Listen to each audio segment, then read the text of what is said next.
Hack. Use people's names early. Using someone's name early is one of the most powerful yet subtle social hacks that give you the upper hand in any situation. A person's name is the most potent sound to the human brain. It's not just a word, it's the frequency of identity recognition and belonging compressed into syllables. When someone hears their name, the prefrontal cortex lights up as if they've been called out in a crowd. This hack transforms a stranger into someone familiar in 3 seconds flat. The brain responds to personal names 500% more intensely than ordinary words. It activates the self-identity network, releasing dopamine and creating an instant sense of being acknowledged. Top salespeople understand this. Instinctively, they mention your name 3 times in the first 5 minutes. Master negotiators deploy names strategically before making difficult requests. The mistake most people make is repeating names robotically, which strips away naturalness and reveals the technique. But when done with genuine warmth, using someone's name becomes emotional alchemy. It bypasses the conscious mind and speaks directly to our deepest need to matter. In leadership persuasion and everyday connection, those who master this art don't just make impressions, they forge bonds. The psychology is primal. From birth, our name becomes our anchor. It's the first sound linked to safety, attention, love. When a stranger speaks it with care, something ancient awakens. The brain whispers, "This person sees me." The secret lies in timing and sincerity. Say it too often, you're manipulative. Say it with real attention, you're magnetic. The world has 8 billion people, but each person has only one name. The person who speaks your name is the person who truly sees you. And in a world of invisibility, being seen is the ultimate power. Hack 2. Smile genuinely. Smiling genuinely is one of the most powerful yet subtle social hacks that give you the upper hand in any situation. A fake smile is a lie told with your face. A genuine smile is a weapon that pierces every defensive barrier. The brain detects authentic smiles in 0.04 seconds. The difference is biological. A Duchenne's smile, where muscles around the eyes contract, is completely different from a social smile. It activates mirror neurons in the observer, making them instinctively want to smile back. Endorphins flood both people's systems, creating a feedback loop of warmth and trust. Research shows people who smile authentically increase their persuasion ability by 37%. The secret isn't smiling more, it's smiling right. Think of something that genuinely brings you joy before you smile. Let the emotion generate the expression, not the other way around. In negotiations, sales and leadership, authentic smiles dissolve resistance faster than logic ever could. They signal safety at a primal level. When you smile because you truly feel connection, not because you're performing, others sense it immediately. Their guard drops, their heart opens. The moment shifts from transaction to human. But authenticity is everything. Forced positivity fades within seconds. Real warmth lingers in memory. The brain's emotional centers are ancient and sensitive. They evolved to detect sincerity as a survival mechanism. You cannot trick them. One genuine smile can open doors 1,000 words cannot. Because sincerity needs no translation. It's the only language hearts understand instantly, completely, without question. Hack 3. Mirror tone subtly. Mirroring tone subtly is one of the most powerful yet subtle social hacks that give you the upper hand in any situation. Voice is the fingerprint of emotion. Someone who mirrors your tone correctly speaks at the same frequency as your soul. The brain trusts people who sound like us more than people who are factually correct. Vocal mirroring activates limbic resonance, the emotional brain synchronizing with another. When tones align, cortisol drops by 23%. You create a sensation of tribal safety, the ancient feeling that you're among your people. The application is surgical. When someone speaks with sadness, lower your voice and slow your rhythm. When they're excited, lift your energy and accelerate your pace. The key is calibration. Adjust 60 to 70%, not 100%. Perfect mimicry feels robotic and creepy. Subtle harmony feels like home. Master communicators, therapists, and negotiators use this instinctively. They understand that matching tone isn't manipulation. It's meeting someone where they emotionally live. It's speaking their heart's language before trying to reach their mind. The neuroscience is elegant. Mirror neurons fire when we perceive someone matching our emotional frequency. This triggers oxytocin and dopamine, creating trust without conscious thought. The listener doesn't think, "This person understands me." They simply feel understood, which is infinitely more powerful. Words transmit information. Tone transmits emotion. And emotion is the language every soul understands, regardless of the words being spoken. Hacks 4. Ask open questions. Asking open questions is one of the most powerful yet subtle social hacks that give you the upper hand in any situation. Closed questions lock the door on conversation. Open questions invite people into the garden of their own soul.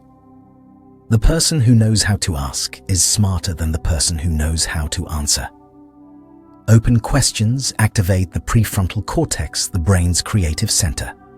Why and how trigger deep thinking. Yes or no activate automatic reflex mode, bypassing real engagement. The shift is transformative. Instead of, "Do you like it?" ask, "What makes you feel drawn to it?" Instead of, "Are you done?" ask, "Where are you in the process?" Each open question becomes an invitation to explore, not just report. The psychology is profound. Open questions release dopamine because they make people feel their thoughts have value. When someone is invited to truly express themselves without the constraint of binary answers, something beautiful happens. They stop guarding and start sharing. In sales, leadership, and relationships, open questions are discovery tools. They build empathy, reveal hidden motivations, and uncover unspoken truths. The power isn't in having answers, but in asking questions that make others pause, reflect, and open up. The world overflows with people wanting to speak, but those who know how to ask the right question, they're rare, and rare is powerful. Because the person who asks the right question leads the game without anyone realizing they're being led. Hack 5. Listen more than you talk. Listening more than you talk is one of the most powerful yet subtle social hacks that give you the upper hand in any situation. The silence of the intelligent becomes the voice of the wise. In a noisy world, those who know when to be quiet hold the real power. Listening isn't passive. It's the most sophisticated attack strategy there is. When someone is truly heard, oxytocin increases by 48%. The brain cannot simultaneously talk and process deep information. Those who talk too much reveal their hand. Those who listen more hold all the cards. The math is simple but ruthless. The 70-30 rule. Listen, 70% speak 30%. Top CEOs spend 65% of meeting time listening.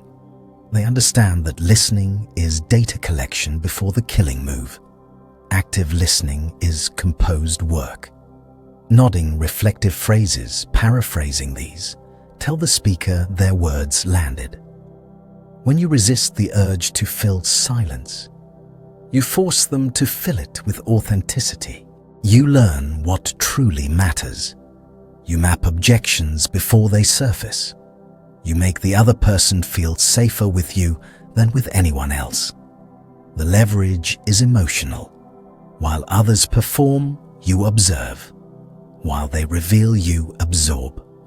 While they argue their position, you discover their actual needs underneath the noise. Words can be debated, but listening is never rejected. In silence, you don't lose power, you're accumulating it like compound interest. Because the person who speaks controls the conversation, but the person who listens controls where it goes. Hack 6. Nod to show understanding. Nodding to show understanding is one of the most powerful yet subtle social hacks that give you the upper hand in any situation. The nod is the oldest body language of agreement in human history. The brain trusts a nod more than the words, "I understand." This 2-second gesture releases bonding hormones more powerfully than 10 minutes of conversation. The science is elegant. Nodding activates mirror neurons in both people simultaneously. The speaker's brain receives a signal, "I'm safe, keep going." This simple physical acknowledgement increases by 34% the likelihood that the other person will reveal deeper information. Think about that. A gentle movement of your head can unlock confessions, fears and truths that direct questioning never could. It's because the nod bypasses cognitive processing and speaks directly to the emotional brain. When you nod, you're not just signaling comprehension, you're creating psychological permission for vulnerability. The application is precise. Nod gently, 2 to 3 times when the other person makes an important point. Combine it with focused eye contact to amplify the effect. But avoid the critical mistake. Nodding continuously, like a bobblehead, destroys authenticity. The power lies in strategic timing, not mechanical repetition. Master listeners, therapists, and skilled negotiators use this instinctively. They understand that people don't just want to be heard, they need to feel heard. And a well-timed nod provides that proof without interrupting the flow of thought. The beauty of this hack is its economy. A nod costs nothing, no words, no energy, no risk. Yet it purchases something priceless: trust. And trust is the most expensive currency in the world. In every interaction where influence matters, the person who nods with genuine presence doesn't just listen better, they lead without speaking. Hack 7. Match their pace. Matching someone's pace is one of the most powerful yet subtle social hacks that give you the upper hand in any situation. Communication rhythm is the invisible emotional fingerprint of connection. The person who adjusts their pace to yours is dancing a waltz with your soul. The brain loves synchrony more than perfection. This isn't about accuracy, it's about harmony. Behavioral synchrony creates a sensation of familiarity that transcends logic. When speaking rhythms align, brainwaves synchronize. This neural coupling releases dopamine, triggering the unconscious thought, "This person understands me." The science reveals something profound. We don't just mirror people we like people who mirror us. It's an ancient feedback loop built into our social wiring. When someone matches your pace, your nervous system interprets it as tribal recognition, as belonging, as home. The application requires calibration, not imitation. When someone speaks fast with excitement, increase your speed by about 60%, not 100%. When they speak slowly with contemplation, decrease your tempo and embrace strategic pauses. Matching is reflection, not photocopy. Too precise and it feels artificial. Subtly calibrated and it feels magical. Great communicators, salespeople and therapists do this without conscious thought. They've internalized the rhythm of rapport. They know that people don't just remember what you said. They remember how it felt to talk to you. Good music isn't about hitting the right notes. It's about harmonizing rhythms. Communication works the same way: synchronize first, then lead. Because once you're dancing together, they'll follow wherever you guide them. Hack 8. Speak calmly and clearly. Speaking calmly and clearly is one of the most powerful yet subtle social hacks that give you the upper hand in any situation. A calm voice is an anchor in stormy seas. When everyone panics, the person who speaks slowly and clearly becomes the natural leader. The brain always gravitates toward the calmest voice in the room. This isn't just perception, it's neurobiology. A slow, clear voice activates the parasympathetic nervous system in listeners. It reduces cortisol, the stress hormone, and creates biological safety. Your tone literally regulates other people's nervous systems. In crisis, the person who speaks slowest is usually trusted most. Not because they're necessarily wiser, but because their calm signals control. And in uncertainty, people follow those who appear certain. The practice is tactical. Treat each word like a bullet fire with precision. Rapid speech betrays anxiety. Measured speech projects mastery.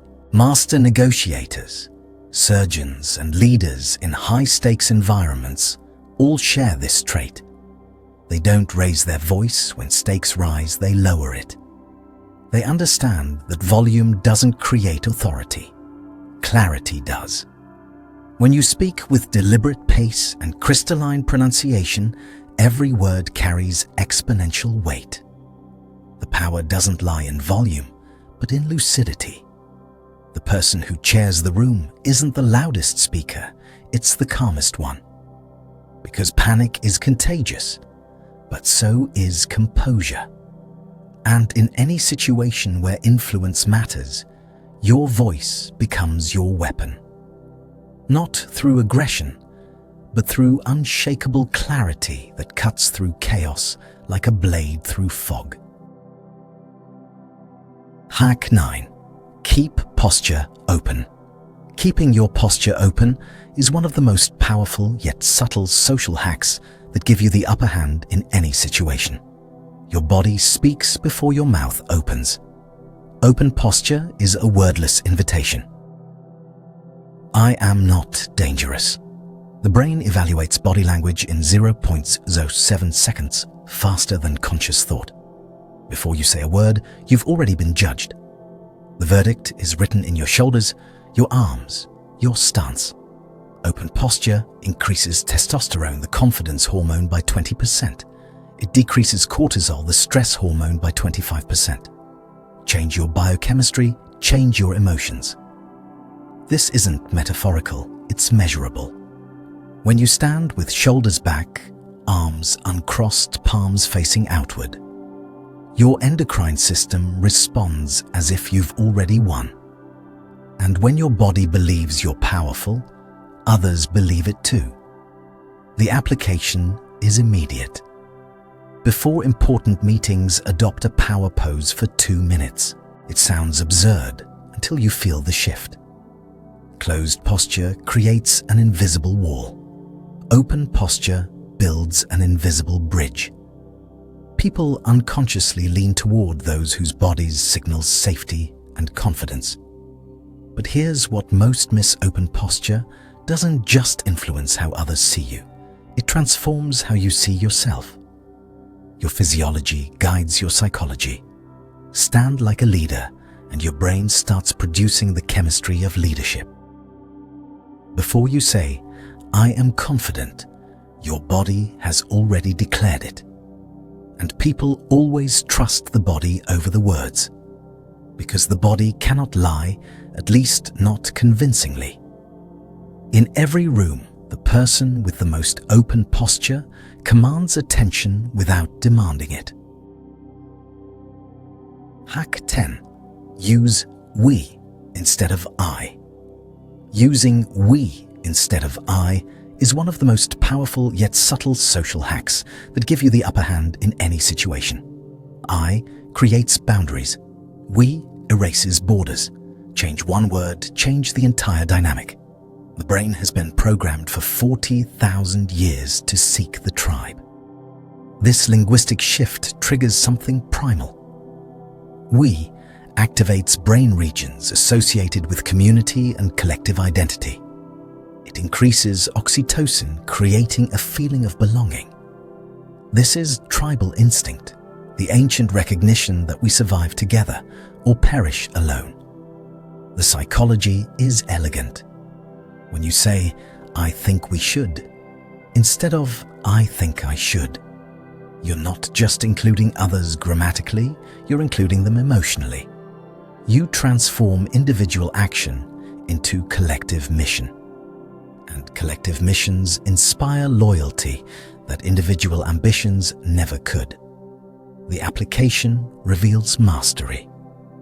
I accomplished becomes we accomplished together. I believe transforms into we can explore. Great leaders say we 5 times more than I, not by calculation, but by genuine orientation. They understand that leadership isn't about personal glory, but collective victory.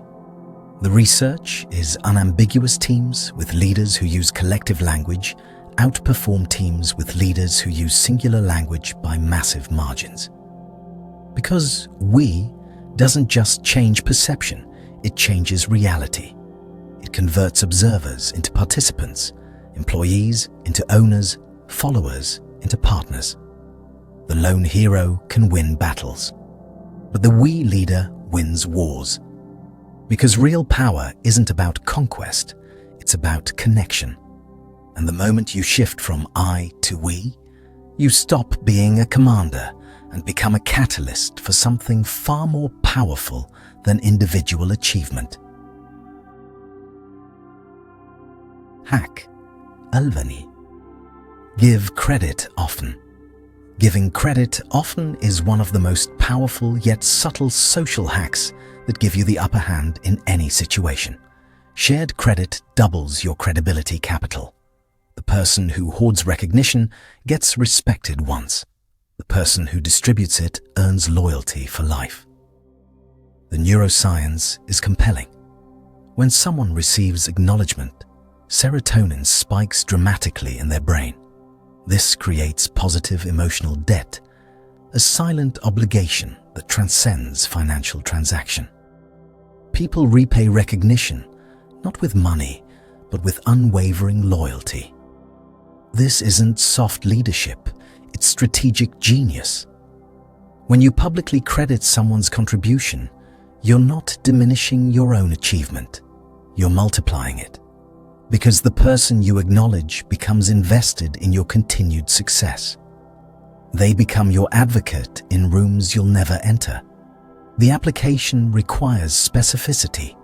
Generic praise feels empty. Thanks to X's idea, it hits differently than the team did great. Precision proves you were paying attention. It proves the recognition is genuine, not performative. Great leaders understand this instinctively. They follow a simple rule: credit to the team, blame to themselves. When things go right, they shine the spotlight outward. When things go wrong, they absorb the heat. This asymmetry builds trust faster than any speech about values. The paradox is beautiful. Light doesn't diminish when it illuminates others, it spreads. The more you share recognition, the brighter your own star becomes. Not through ego, but through the constellation you create around you. In a dark world starving for acknowledgement, the person who lights up others becomes the real sun. Because influence isn't about casting the biggest shadow, it's about creating the most light. Hack 12. Admit small mistakes. Admitting small mistakes is one of the most powerful yet subtle social hacks that give you the upper hand in any situation. Acknowledging minor errors is a vaccine against skepticism. The person who appears perfect triggers suspicion. The person who reveals small flaws triggers affection. The psychology is counterintuitive but proven. The pratfall effect shows that competent people who make minor mistakes become 34% more likable. Admitting an error releases oxytocin in the listener's brain, creating psychological permission. They're human too. This is strategic vulnerability. When you acknowledge a small mistake before others discover it, you control the narrative. You demonstrate self-awareness and honesty simultaneously. The brain interprets this as confidence, not weakness. The application requires calibration. Small mistakes work forgetting a detail, citing a wrong statistic, mixing up a date. These humanize without undermining competence. But never admit errors in your core capability. A surgeon doesn't joke about shaky hands. A pilot doesn't laugh about directional confusion. Say, "I got that detail wrong," before they catch it. This preemptive honesty transforms potential criticism into respect. Because people forgive mistakes. What they don't forgive is dishonesty or defensive ego. The person who never errs is the person nobody dares approach. The person who admits mistakes is the person everyone wants to follow. Because perfection creates distance. Authenticity creates connection. In leadership, sales, and relationships, the courage to be occasionally wrong makes you perpetually trustworthy. The most credible voice in the room isn't the one that's never wrong. It's the one honest enough to admit when they are. Hack 13. Use because. Using because is one of the most powerful yet subtle social hacks that give you the upper hand in any situation. Because is the key word that unlocks the brain's gate. The reason doesn't need to be brilliant, it just needs to exist. The human mind craves causation, like lungs crave oxygen. Harvard research revealed something remarkable, adding because to any request increases compliance by 93%, even when the reason is nearly circular. Can I cut in line because I need to make copies? People agree. The word itself triggers causal reasoning pathways in the brain. The brain finds satisfaction in logic, even weak logic. We're pattern-seeking machines. When we hear because, our minds relax. The request suddenly makes sense, feels justified, becomes reasonable. Without it, we're left questioning. With it, we're left complying. The application is surgical. Transform I need X into I need X because Y. Y doesn't need to be extraordinary, it just needs to be rational. Because builds the bridge between request and acceptance. Watch skilled negotiators. They never make demands. They make requests wrapped in reasons. We should move the deadline because the data isn't complete. Lands softer than we need more time. Same ask, different frame. Humans don't reject reasons. They reject unreasonableness. Give them because, and you've given them the cognitive permission to say yes. It's not manipulation when the reason is genuine. It's communication that respects how minds actually work. The door between asking and receiving has a key. That key is because. Use it. Hack 14. Lead with value. Leading with value is one of the most powerful yet subtle social hacks that give you the upper hand in any situation. Giving before asking is the art of winning without fighting. The person who brings value never needs to ask permission. They get invited. The psychology is ancient. Reciprocity. The instinct of mutual exchange is hardwired into human survival. When you receive value, your brain releases dopamine and oxytocin simultaneously. This creates an unspoken emotional obligation, a silent pull toward returning the favor. This isn't manipulation. It's understanding how trust is built. People don't trust words, they trust actions. When you provide insight before requesting a meeting, share a connection before asking for an introduction, solve a problem before pitching a product, you reverse the power dynamic entirely. The application transforms relationships. In email, offer a valuable insight before requesting the meeting. In networking, make a useful introduction before asking for one. Value is investment in relationship capital. It compounds over time. The person who asks from a position of scarcity triggers resistance. The person who gives from a position of abundance triggers reciprocity. It's not about being altruistic, it's about being strategic. Because the most powerful position in any negotiation is not needing what you're asking for. When you lead with value, opportunities don't need to be chased. They arrive. Because the giver holds the power, not the asker. Transform your position by giving first, then watch as doors you never knocked on begin to open themselves. Hack 15. Make your ask simple. Making your ask simple is one of the most powerful yet subtle social hacks that give you the upper hand in any situation. Complex requests are invitations to decline. Simple requests are red carpets to yes. The brain loves ease more than correctness. The neuroscience is decisive. Cognitive ease increases agreement rates by 67%. Every unnecessary word adds a psychological barrier. The brain avoids complexity like it avoids danger instinctively, immediately, completely. When you ask, "Can we meet for 15 minutes?" instead of, "When might you have some availability to potentially discuss?" you're not just being concise, you're removing friction. You're making yes the path of least resistance. The application is ruthless clarity. One question, one action, one goal. Send me the file by Friday outperforms. When you get a chance, if possible, could you maybe? The person who asks simply is perceived as confident. Rambling suggests uncertainty. Precision suggests authority.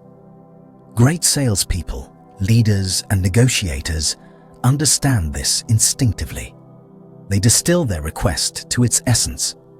They respect the listener's time and attention by getting to the point. And paradoxically, this directness feels respectful, not demanding. The complex world overflows with people speaking complexity, but the winners speak simplicity, because clarity is the rarest form of power. And in every interaction where agreement matters, the person who makes yes the easiest answer is the person who gets it most often. Hack 16. Rehearse your first line. Rehearsing your first line is one of the most powerful yet subtle social hacks that give you the upper hand in any situation. Your first sentence is the handshake of the soul. Practicing your opening is designing your first impression. The brain remembers the first 3 seconds 10 times more intensely than everything that follows. The neuroscience is unambiguous. The primacy effect means the brain prioritizes and retains what comes first. Rehearsal reduces cortisol by 41% when you begin speaking. Confidence in your opening line cascades into confidence throughout the entire interaction. This isn't about memorizing a script, it's about engineering certainty. When you've practiced your first sentence, you eliminate the most vulnerable moment at the beginning. That initial stumble that's searching for words, that nervous laugh rehearsal, erases them all. The application is methodical. Prepare 3 versions of your opening line, one formal one, casual one for unexpected situations. Practice them aloud in front of a mirror until they feel natural, not recited. The goal isn't perfection, but comfort. A strong opening creates momentum for the entire conversation.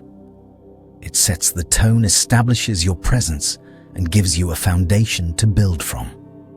Every word after flows easier because you've already succeeded in the hardest part, starting well. Great speakers don't improvise their first line.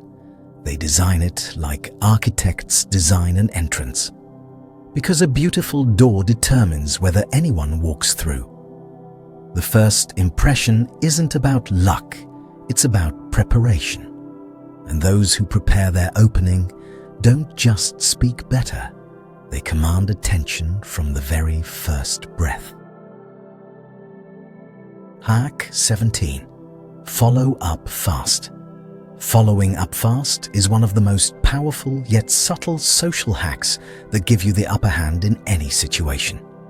Follow-up speed measures seriousness. People who respond quickly aren't just available, they're demonstrating that you matter. In a slow world, speed is power. The science of timing is brutal. Within the first 24 hours, impressions remain hot and oxytocin levels stay elevated. After 48 hours, memory fades by 62%. Speed becomes directly linked with trustworthiness in the observer's mind. This is about momentum preservation.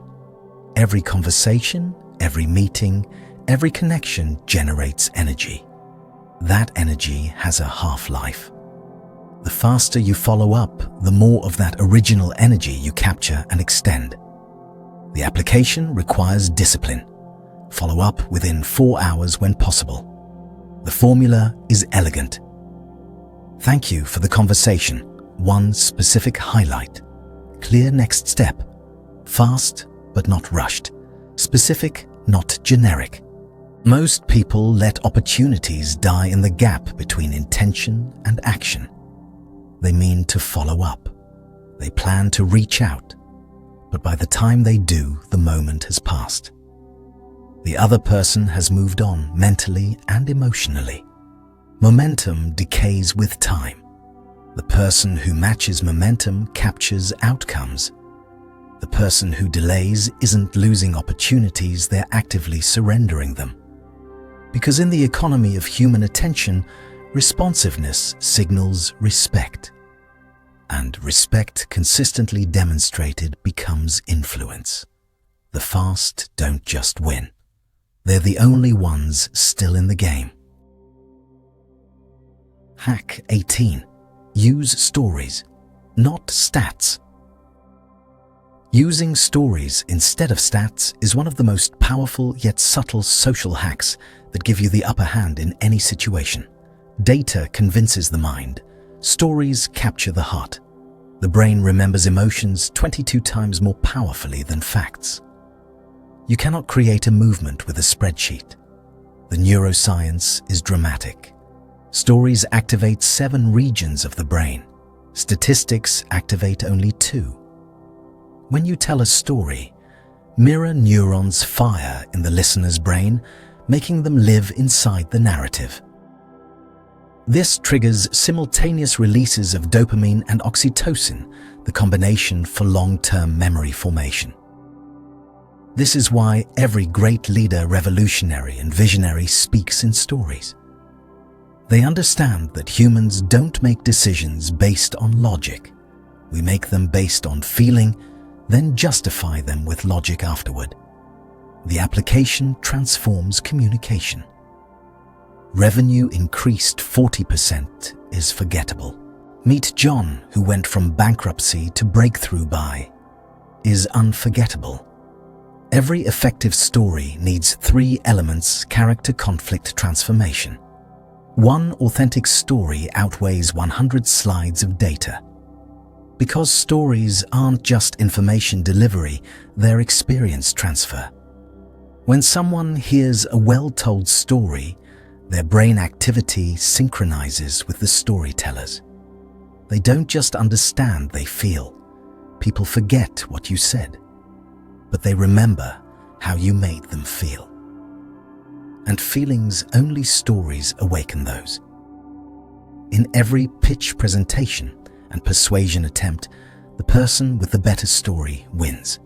Not the better facts, the better story. Because we're not logical creatures who sometimes feel.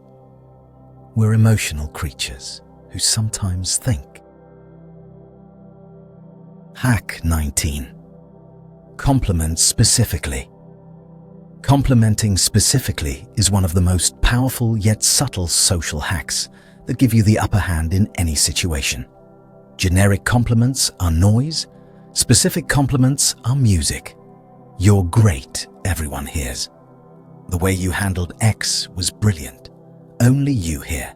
Specificity equals sincerity. The neurochemistry is revealing. Specific praise triggers 3 times more dopamine than generic praise. The brain performs verification. This person was actually paying attention to me. This creates an emotional imprint, a memory that endures. Generic praise slides off like water. Specific recognition penetrates like a dagger in the best possible way. It proves you were present, observant, genuinely impressed. It's the difference between automatic and authentic. The application requires attention. Instead of, "You did well," say, "The way you diffused that objection by asking questions instead of arguing was masterful." Note what's worth praising the moment you see it. Specific compliments are evidence of observation. This isn't about flattery. It's about precision. When you identify exactly what someone did well, you're not just making them feel good, you're reinforcing specific behaviors. You're telling them what excellence looks like through your eyes. Anyone can compliment, but only the observant compliment precisely. And the person who receives precise recognition never forgets who gave it. Because being truly seen is rare. Being accurately appreciated is rarer still. In a world of empty praise, specific recognition becomes an act of respect that creates permanent bonds. Hack 20. Keep eye contact steady. Keeping eye contact steady is one of the most powerful yet subtle social hacks that give you the upper hand in any situation. Eyes are the language of truth. Maintaining steady eye contact says wordlessly, "I'm not afraid to be seen through." 3 seconds of eye contact determines the next 30 minutes. The neuroscience is intimate. Eye contact activates the social brain regions responsible for understanding, intention, and emotion. It increases oxytocin and dopamine in both people simultaneously. Too little signals weakness. Too much signals threat. The right amount signals power. This is biological communication that predates language by millions of years. When you hold someone's gaze, you're engaging in the oldest form of connection. You're saying, "I see you," and "I allow you to see me" at the same time. The application follows clear rules. The 3 to 5 second principle: hold eye contact, then look away naturally. When listening, maintain eye contact 70% of the time. When speaking, 50% of the time to avoid seeming forceful. Master communicators understand that eye contact isn't about dominance, it's about presence. It's about being fully there, not performing, being there. The difference is palpable. Performed eye contact feels aggressive. Present eye contact feels magnetic. Eyes cannot lie convincingly. The person who looks directly at you is the person with nothing to hide. And in a world full of masks, genuine eye contact is the most powerful weapon. Because authenticity can be faked in words. It cannot be faked in eyes. The gaze that holds steady holds power. Hack 21. Paraphrase their words. Paraphrasing someone's words is one of the most powerful yet subtle social hacks that give you the upper hand in any situation. Repetition is copying. Paraphrasing is understanding. When you restate someone's ideas in your own language, you're saying, "I don't just hear you, I comprehend you." The neuroscience is elegant. Paraphrasing activates the validation circuit in the brain. It increases the feeling of being heard by 56%. People don't need you to agree with them, they need you to understand them. That distinction is everything. This isn't about verbal mimicry, it's about demonstrating comprehension. When someone shares a thought and you reflect it back through your own lens, their brain receives profound confirmation. This person gets it. This person gets me. The application requires skill. Use phrases like, "If I understand correctly, you're saying," or "It sounds like you're feeling." The key is capturing 70% of their content plus 30% of their emotion. Don't parrot their exact words, synthesize their meaning. Therapists, skilled negotiators, and great leaders use this instinctively. They understand that paraphrasing does more than clarify, it validates. It transforms a monologue into dialogue. It makes the speaker feel genuinely heard, which lowers their defenses and opens their mind. Words can be wrong, but the feeling of being understood is never wrong. And the person who makes you feel truly comprehended is the person you instinctively trust with power. Because understanding is rarer than agreement and far more valuable. Hack 22. Confirm agreements in writing. Confirming agreements in writing is one of the most powerful yet subtle social hacks that give you the upper hand in any situation. Memory is an unreliable witness. Spoken words fade, written words endure, and they protect both parties. Professionalism isn't suspicion, it's clarity. The science of memory is humbling. False memory research shows 47% of people misremember agreements after just 1 week. Written documentation creates an anchor point for the brain. It reduces disputes about who said what by 78%. This isn't about distrust, it's about respect for human fallibility. Even with the best intentions, people remember conversations through the filter of their own perspective, needs, and subsequent experiences. A simple written confirmation eliminates ambiguity. The application is straightforward. After every meeting, send a brief email, summary of our agreement. It doesn't need to be formal, it just needs to be clear. This serves 3 purposes. It confirms mutual understanding, creates accountability, and provides documentation if needed later. Written confirmation signals professionalism. It says, "I take our agreement seriously enough to be precise about it." Far from being impersonal, it's actually the highest form of respect, ensuring both parties are genuinely aligned. The smart document, the wise document clearly. Because clarity isn't rudeness, it's respect. In a world of fuzzy handshakes and ambiguous nods, the written word becomes your shield, and your proof. When memory fails, paper prevails. Hack 23. Say thank you twice. Saying thank you twice is one of the most powerful yet subtle social hacks that give you the upper hand in any situation. 1. Thank you is politeness. 2. Thank yous is sincerity. The second time isn't ritual, it's remembrance. And people never forget who truly appreciates them. The neuroscience reveals why this works. The second expression of gratitude activates long-term memory formation. It increases by 43% the likelihood that person will help you again. Oxytocin levels double when someone hears a second thank you, especially when unexpected. The first thank you acknowledges the action. The second thank you honors the person.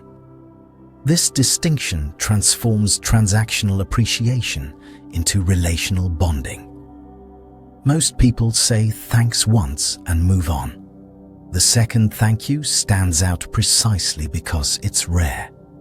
The application requires intentionality. First time immediately upon receiving help. Thank you for. Second time 1 to 2 days later. I'm still thinking about what you did. The second must be specific about the impact, not just repeating the first. This isn't manipulation. It's genuine recognition that goes deeper than reflexive politeness. When someone realizes you're still carrying gratitude days later, they understand their action mattered beyond the moment. They feel valued not just for what they did, but for who they are. 1. Thank you is for the deed. 2. Thank yous are for the human. And humans, that's what creates lasting relationships. Because gratitude remembered is loyalty earned. Hack 24. Use humor lightly. Using humor lightly is one of the most powerful yet subtle social hacks that give you the upper hand in any situation. Heavy humor is a weapon. Light humor is lubrication. The goal isn't to make people laugh loud, it's to make them feel comfortable. A gentle smile beats a roaring laugh. The neurochemistry is clear. Humor releases endorphins and oxytocin simultaneously. It reduces cortisol by 39%, causing the other person to lower their guard. Too much humor erodes seriousness. Just enough humor is the perfect seasoning. This is about tension relief, not entertainment. Light humor diffuses awkwardness, softens formality, and humanizes interaction. It's the social equivalent of loosening your tie. It signals, we can relax here, without abandoning professionalism. The application requires calibration. Self-deprecating humor works when gentle, not self-destructive. Humor about situations works universally. Humor about people risks offense. And critically know when not to use humor, when someone is in genuine pain or sharing something vulnerable. The timing matters more than the content. A well-placed light joke can transform a tense negotiation into a collaborative conversation. The same joke at the wrong moment destroys trust. Great communicators read the room's emotional temperature before adding humor. Those who are funny earn affection, but those who are funny at the right moments earn respect. Because sophistication isn't about how humorous you are, it's about when. The joke itself matters less than its timing. Hack 25. Time your ask after goodwill. Timing. Your ask after goodwill is one of the most powerful yet subtle social hacks that give you the upper hand in any situation. A request at the right moment is water on lotus leaves. A request at the wrong moment is sand in gears. Timing isn't luck, it's strategy. The neuroscience of reciprocity has a window. 3 to 5 minutes after someone receives value, Their brain is primed for reciprocation. Dopamine and oxytocin levels are elevated, making them 67% more likely to agree. Positive emotion creates an open door for requests. This is the reciprocity window, a brief period when the other person feels the warm glow of having received something valuable. Their defenses are lowered. Their goodwill is highest. Their desire to maintain balance in the relationship is strongest. The application requires patience and awareness. After you've helped, praised, or created value, that's your moment. But not immediately, which feels exploitative, and not too long after when the emotion has cooled. The sweet spot is when appreciation is still warm, but not scorching. Observe master negotiators. They never ask cold. They create warmth first, then make their request while the other person is still basking in positive emotion. It's not manipulation when the value you provided is genuine. It's understanding how human reciprocity actually functions.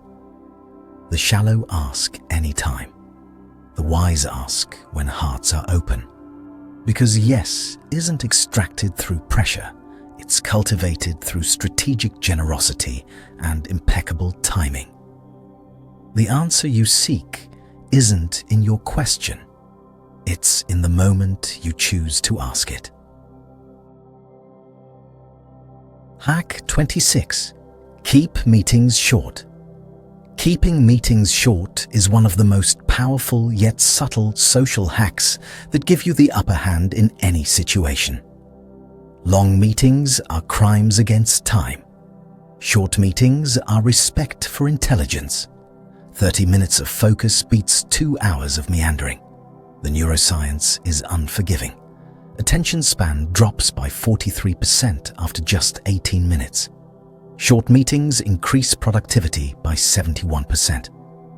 Parkinson's law states that work expands to fill the time available. Meetings are no exception. When you schedule 90 minutes discussions, stretch to fill 90 minutes, even if the core issues could be resolved in 20. The extra time doesn't produce better decisions. It produces elaborate justifications for staying in the room. The application is ruthless. Set a timer. End on time or earlier. Have a clear agenda distributed before the meeting. Come prepared to decide, not discuss endlessly. The person who ends meetings early becomes the person others want to meet with, because their time is returned, not stolen. This signals more than efficiency. It signals confidence. You know what matters. You cut through noise. You respect that everyone has better things to do than listen to themselves talk in circles. Time is the one resource nobody wants to lose. The person who protects other people's time earns their respect, and respect is the foundation of power. In every organization, watch who controls meeting length. Those people control everything else too. Because the discipline to end early reveals the clarity to lead effectively. Hack 27. Offer an easy out offering. Easy out is one of the most powerful yet subtle social hacks that give you the upper hand in any situation. Permission to decline is the paradox of persuasion. When you say, "No problem if you can't," they suddenly want to say, "Yes, I can." Freedom to choose is the gift that melts refusal. The psychology is counterintuitive but proven. Psychological reactance means people instinctively resist being trapped. An easy out reduces pressure, which paradoxically increases agreement rates by 58%. The brain relaxes when it knows saying no is permitted. This isn't reverse psychology, it's genuine respect for autonomy. When you provide an exit, you're signaling confidence. You're saying, "I want your enthusiastic yes, not your reluctant compliance." That transforms the dynamic entirely. The application requires authentic tone. Say, completely fine if you're not available, or no pressure at all, just an idea. But you must mean it. If the easy out is actually a manipulation technique, people sense the incongruence and trust collapses. Great persuaders understand this deeply. They know trapped animals bite, free animals cooperate. By offering an easy out, you're not weakening your position, you're strengthening it through displayed confidence and respect. People who pressure create enemies. People who offer freedom create allies. Because real power isn't about forcing compliance, it's about being chosen.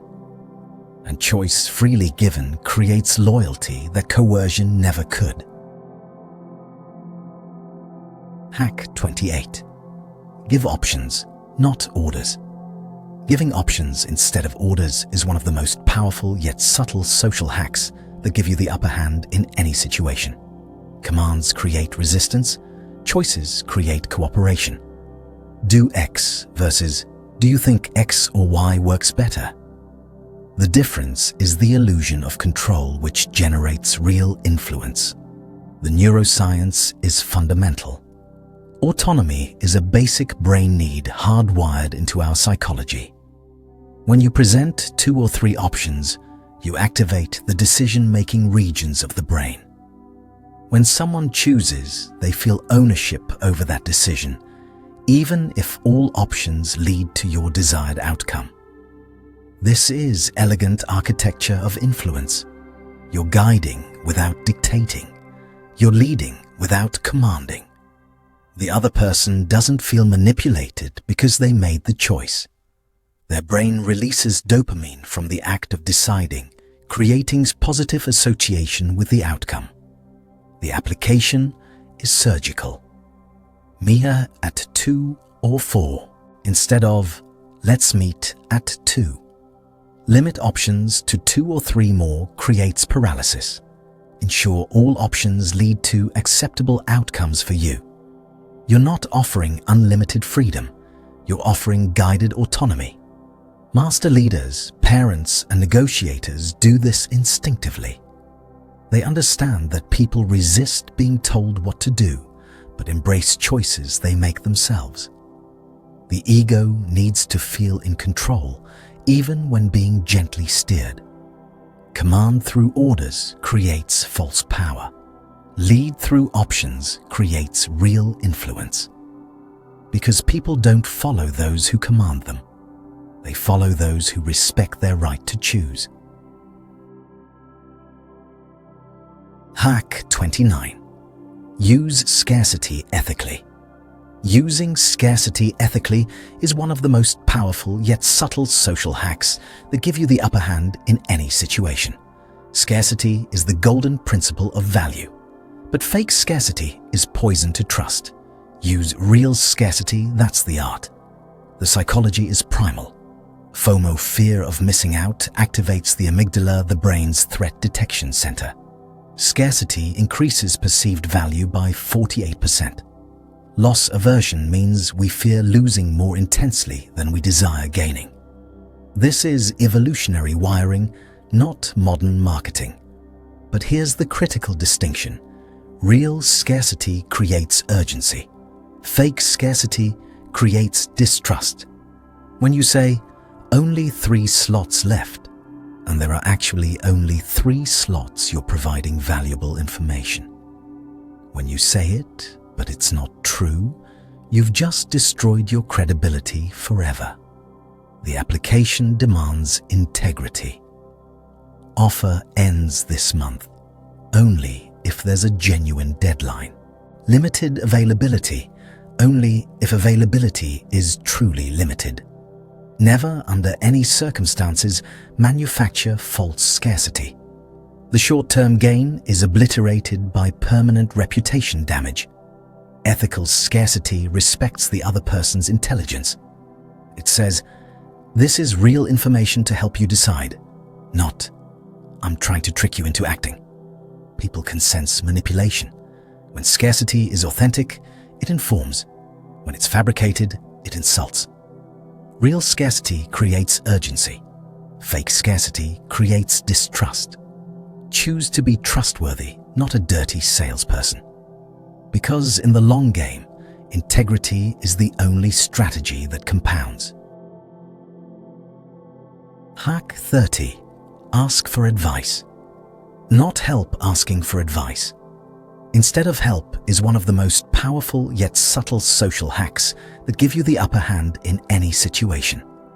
Help me diminishes you. Advise me elevates them. Change one word, change the entire attitude. The neuroscience is elegant. Advice seeking activates ego and competence, pride simultaneously.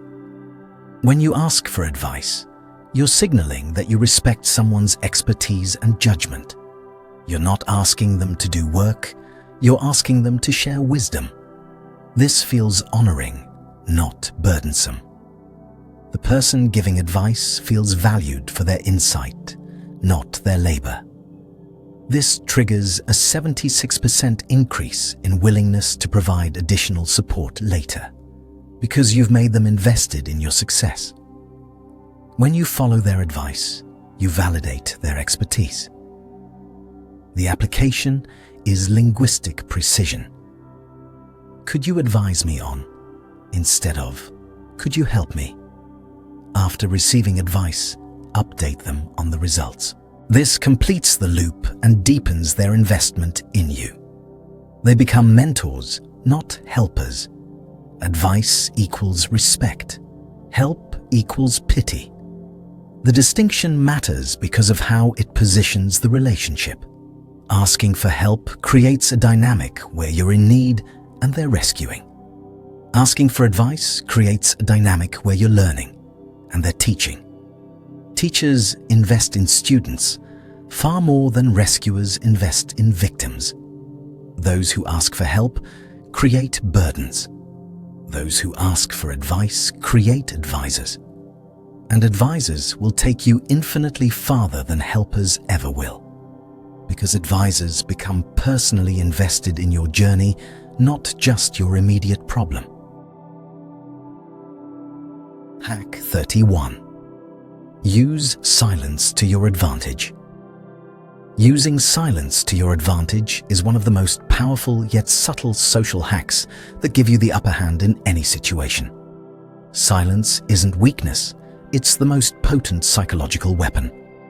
While others rush to fill empty air, you create space where truth emerges unbidden. The psychology of silence is fascinating. Humans are deeply uncomfortable with conversational gaps. This discomfort creates psychological tension. When you remain silent after asking a question, the other person's brain interprets it as expectation. They feel compelled to fill the void, often revealing far more than they intended. Skilled interrogators, therapists, and master negotiators understand this instinctively. After asking something important, they simply wait. 5 seconds of silence feels like an eternity to the speaker. In that discomfort, guards drop, truth spills out. Details emerge that would never surface under continued questioning. The application is disciplined restraint. Ask your question, then close your mouth and wait. Don't rescue them from the silence. Don't rephrase. Don't elaborate. Just be present and patient. The silence does the work.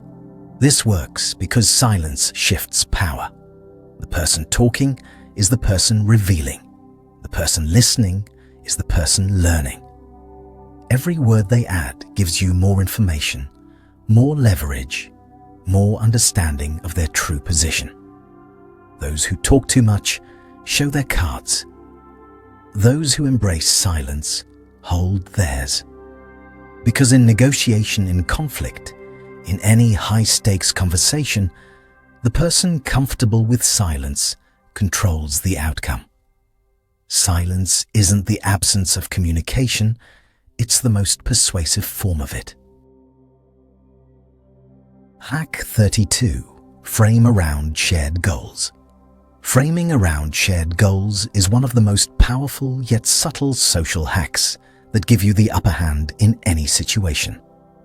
"We both want X" is infinitely more powerful than "I want Y." The moment you identify common ground, opposition dissolves into alliance. The neuroscience taps into something ancient. Shared goals activate tribal unity instincts, hardwired over millennia. When people believe they're working toward the same outcome, their brains release oxytocin and reduce cortisol. Cooperation becomes emotionally rewarding. Conflict becomes emotionally costly. This isn't manipulation, it's alignment. Most disagreements aren't about fundamentally different goals. They're about different paths to similar destinations. When you identify and articulate the shared destination, the argument shifts from adversarial to collaborative. The application transforms conversations. Instead of, "I need this done by Friday," try, "We both want this project to succeed. To make that happen, we need it completed by Friday." Same request, completely different frame. One creates resistance, the other creates partnership. Watch master mediators, effective leaders and skilled diplomats. They constantly search for and highlight shared objectives. We all want what's best for the company. We're all trying to solve the same problem. These aren't empty phrases. They're psychological reframes that shift brain states from defensive to collaborative. Conflict transforms into collaboration when shared goals emerge. Because humans are tribal creatures, we fight outsiders. We cooperate with insiders. Frame it as us working together instead of me versus you, and watch resistance melt into alliance. Hack 33. Ask, "What would you do?" Asking, "What would you do?" is one of the most powerful yet subtle social hacks that give you the upper hand in any situation. This question transforms opponents into advisors. It shifts the brain from defensive mode into problem-solving mode instantaneously. The psychology is elegant. When you ask someone what they would do in your position, you're doing something rare. You're granting them authority over the situation. You're saying their judgment matters. Their perspective is valuable. Their expertise is needed. This flatters the ego while simultaneously engaging the rational mind. Defensiveness happens when people feel attacked or judged. But when you ask, "What would you do?" you're not attacking, you're consulting. The brain can't maintain defensive and advisory states simultaneously. It must choose. And advisory mode is far more pleasant. The application is simple but powerful. In conflict, if you were in my position, what would you do? In negotiation, how would you approach this if you were me? In leadership, what's your take on the best path forward? Each variation grants the other person ownership over the solution. Here's the beautiful part. People don't resist their own ideas. When someone advises you on what to do, they become invested in that approach working. They've now got skin in the game.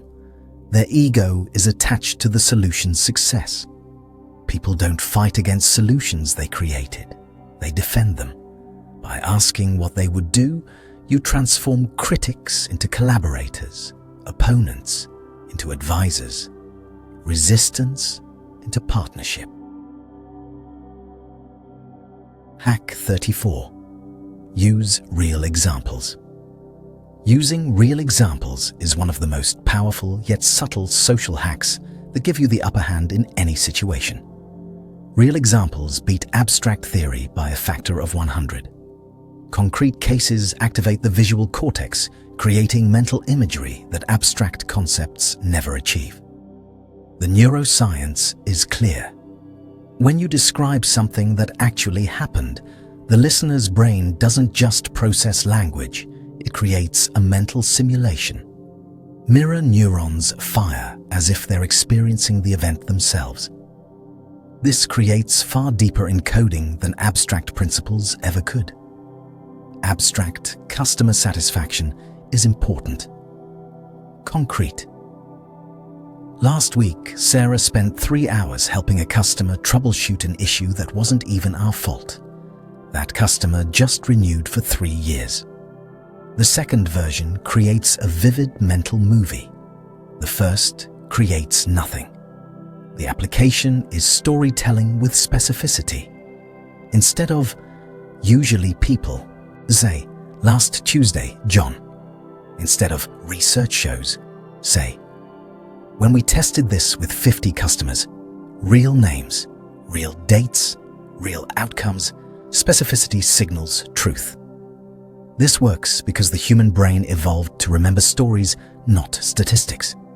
For thousands of years, vital information was passed down through narrative.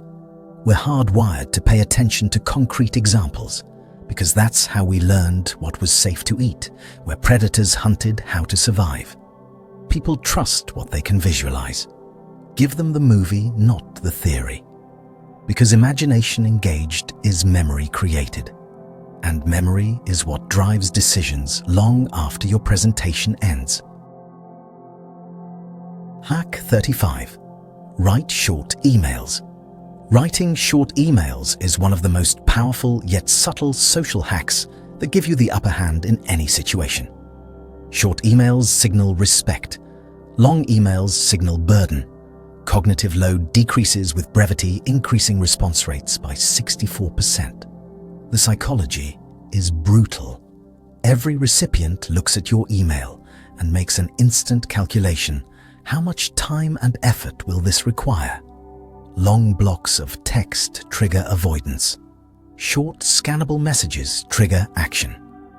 Your 5-sentence structure, greeting, context-specific request, reason why, thanks. That's it. Anything beyond that decreases the probability of response exponentially, because attention is the scarcest resource. Those who waste it lose access to it. The application is ruthless editing. Write your email, then delete half, then delete half again. Every unnecessary word is friction between you and the outcome you want. I hope this finds you well, and I wanted to reach out because delete. Start with the substance. Watch effective executives. Their emails are surgical, direct, clear. They don't interpret brevity as rudeness. They interpret it as professionalism.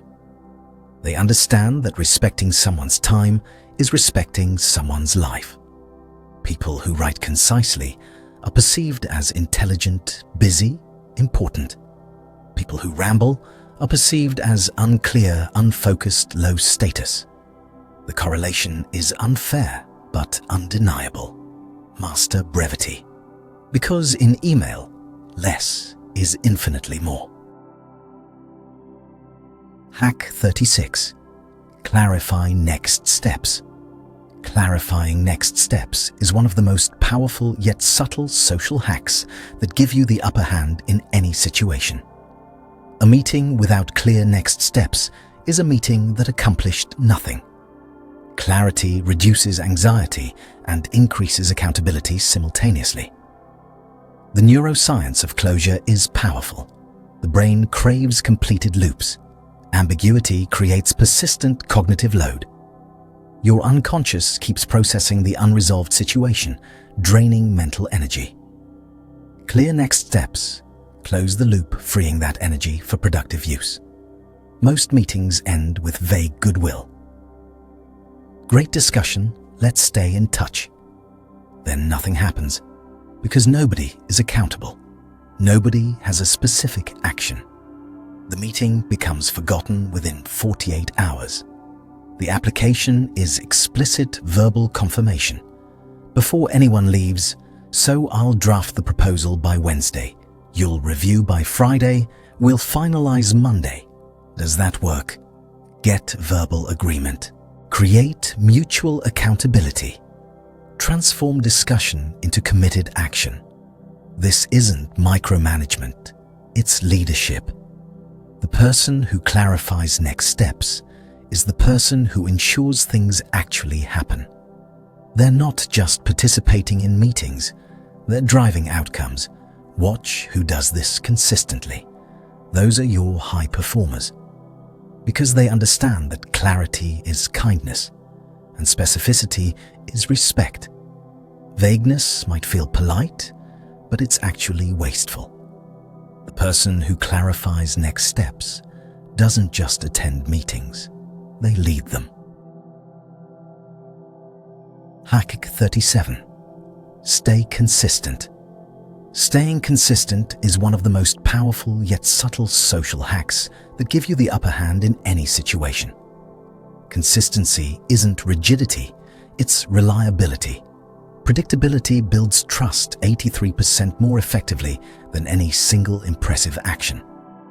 The psychology of consistency taps into pattern recognition. The human brain is a prediction machine. It constantly models what to expect from people. When your behavior matches yesterday's behavior, the brain relaxes. I know this person. They're safe. They're reliable. Inconsistency conversely triggers threat detection. Yesterday, they were friendly. Today, they're cold. Something's wrong. Guard up. Even when inconsistency is random rather than malicious, it erodes trust because it creates unpredictability. The application is simple but demanding. Say what you'll do, then do it. Repeatedly. Today, tomorrow, next month. Your reputation isn't built in a single dramatic gesture. It's built through 1,000 small acts of doing exactly what you said you would. This is why character beats charisma in the long run. Charismatic people make memorable first impressions. Consistent people build lasting influence. Because trust isn't earned in a moment, it's accumulated through reliable patterns over time. Reputation isn't constructed in one day. It's built through 1,000 days of consistency. Because integrity isn't what you do when people are watching. It's what you do whether they're watching or not. And consistency proves integrity like nothing else can. Hack 38. Use deadlines smartly. Using deadlines smartly is one of the most powerful yet subtle social hacks that give you the upper hand in any situation. Deadlines create momentum, not pressure. Urgency activates action. Infinity activates procrastination. The neuroscience is straightforward. The human brain prioritizes based on temporal proximity. Someday triggers zero urgency. By Friday, 5 p.m., triggers immediate cognitive resource allocation. Parkinson's law confirms this work expands to fill the time available. Without deadlines, tasks float in an eternal queue of "I'll get to it." With deadlines, tasks get scheduled, resources get allocated, and action begins. The deadline creates a forcing function that transforms intention into execution. The application requires specificity. "When you get a chance" is functionally equivalent to never. By end of business, Thursday is a clear target. Be specific about date and time. This week is vague. Wednesday by 3 p.m. is actionable. But smart deadline usage includes one crucial element: they must be genuine. Fake deadlines destroy credibility faster than almost anything else. If you mark something urgent when it's not, people learn to ignore your urgency markers. Then, when something truly urgent arises, you've lost the ability to communicate it. Those who set deadlines control time. Those who meet deadlines earn trust. Because time is the canvas on which all achievement is painted. Master it or be mastered by it. Hack 39. Over-deliver once in a while. Over-delivering once in a while is one of the most powerful yet subtle social hacks that give you the upper hand in any situation. Meeting expectations is normal. Exceeding them is unforgettable. Surprise delight triggers. Dopamine spikes 3 times higher than expected satisfaction. The psychology of exceeded expectations is powerful. The brain doesn't measure experiences in absolute terms, it measures them against predictions. When reality exceeds prediction, pleasure compounds. This is why surprise parties work, why unexpected gifts feel more valuable than requested ones, why occasional over-delivery creates disproportionate loyalty. But here's the critical nuance once in a while. If you over-deliver consistently, it stops being special. It becomes the new baseline. Your 120% becomes their expected 100%, and you've trapped yourself in an unsustainable pattern. The application is strategic. 1 or 2 times per year, deliver something notably beyond what was promised. Finish a project early. Include an unexpected bonus. Solve a problem they didn't know they had. Make it memorable. Make it valuable, but don't make it routine. This creates moments that people remember and recount. They didn't have to do that, but they did. Those stories get told. That reputation spreads. Because in a world of broken promises and minimal effort, the occasional over-delivery becomes a defining characteristic. Strategic over-delivery is a weapon for building loyalty. Because people don't just remember what you did, they remember how you made them feel. And feeling valued unexpectedly creates bonds that mere competence never could. Hack 40. Keep promises. Keeping promises is one of the most powerful yet subtle social hacks that give you the upper hand in any situation. A kept promise is credibility capital. A broken promise is a debt that can never be repaid. Neuroscience shows broken promises damage trust circuits 7 times more intensely than kept promises build them. The asymmetry is brutal but real. Trust accumulates slowly through consistent promise-keeping. It evaporates instantly through a single broken commitment. This is loss aversion applied to relationships. We feel betrayal far more intensely than we feel reliability. The brain tracks promises through neural networks dedicated to social contracts. When you promise something, the other person's brain encodes an expectation. When you deliver, that expectation is met neutral to slightly positive.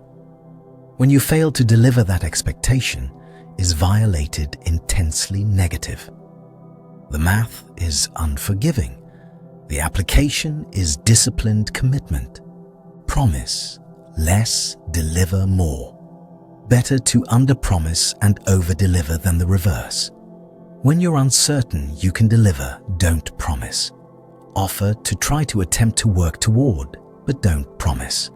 This isn't about perfection. Circumstances change, but when they do, communicate immediately. The broken promise isn't as damaging as the silent failure. I promised X, but Y happened. Here's what I'm doing about it maintains trust far better than hoping they won't notice. Those who keep promises are those to whom power is entrusted. Because in a world of broken commitments and empty words, reliability becomes the rarest and most valuable currency. Your word either means something or it means nothing. There is no middle ground. Hack 41. Ask what matters most. Asking what matters most is one of the most powerful yet subtle social hacks that give you the upper hand in any situation.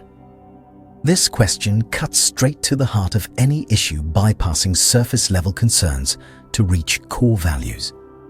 It activates the value hierarchy region of the brain, forcing prioritization and revealing true motivations. Most conversations dance around what actually drives decisions. People discuss symptoms, not causes, features, not benefits, tasks, not goals. But when you ask, of everything we've discussed, what matters most to you? You force clarity. You demand truth.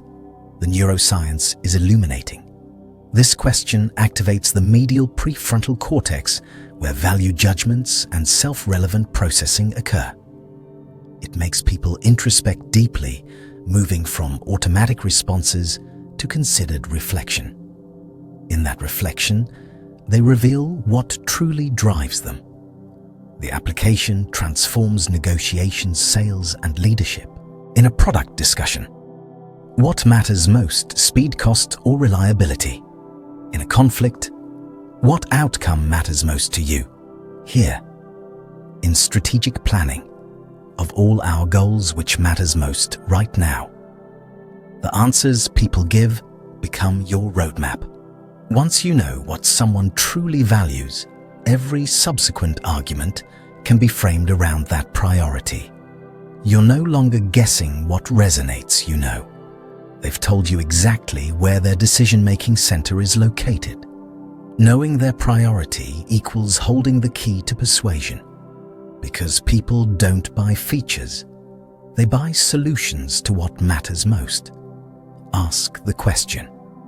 Then listen like your success depends on it. Because it does. Hack 42. Keep your tone positive.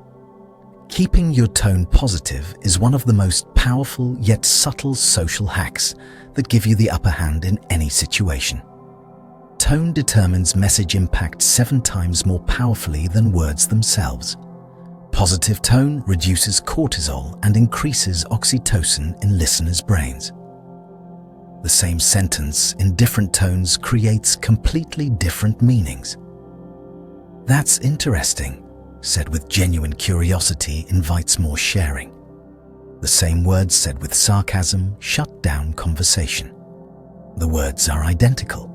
The emotional impact is opposite. Tone is the carrier wave that determines how content is received.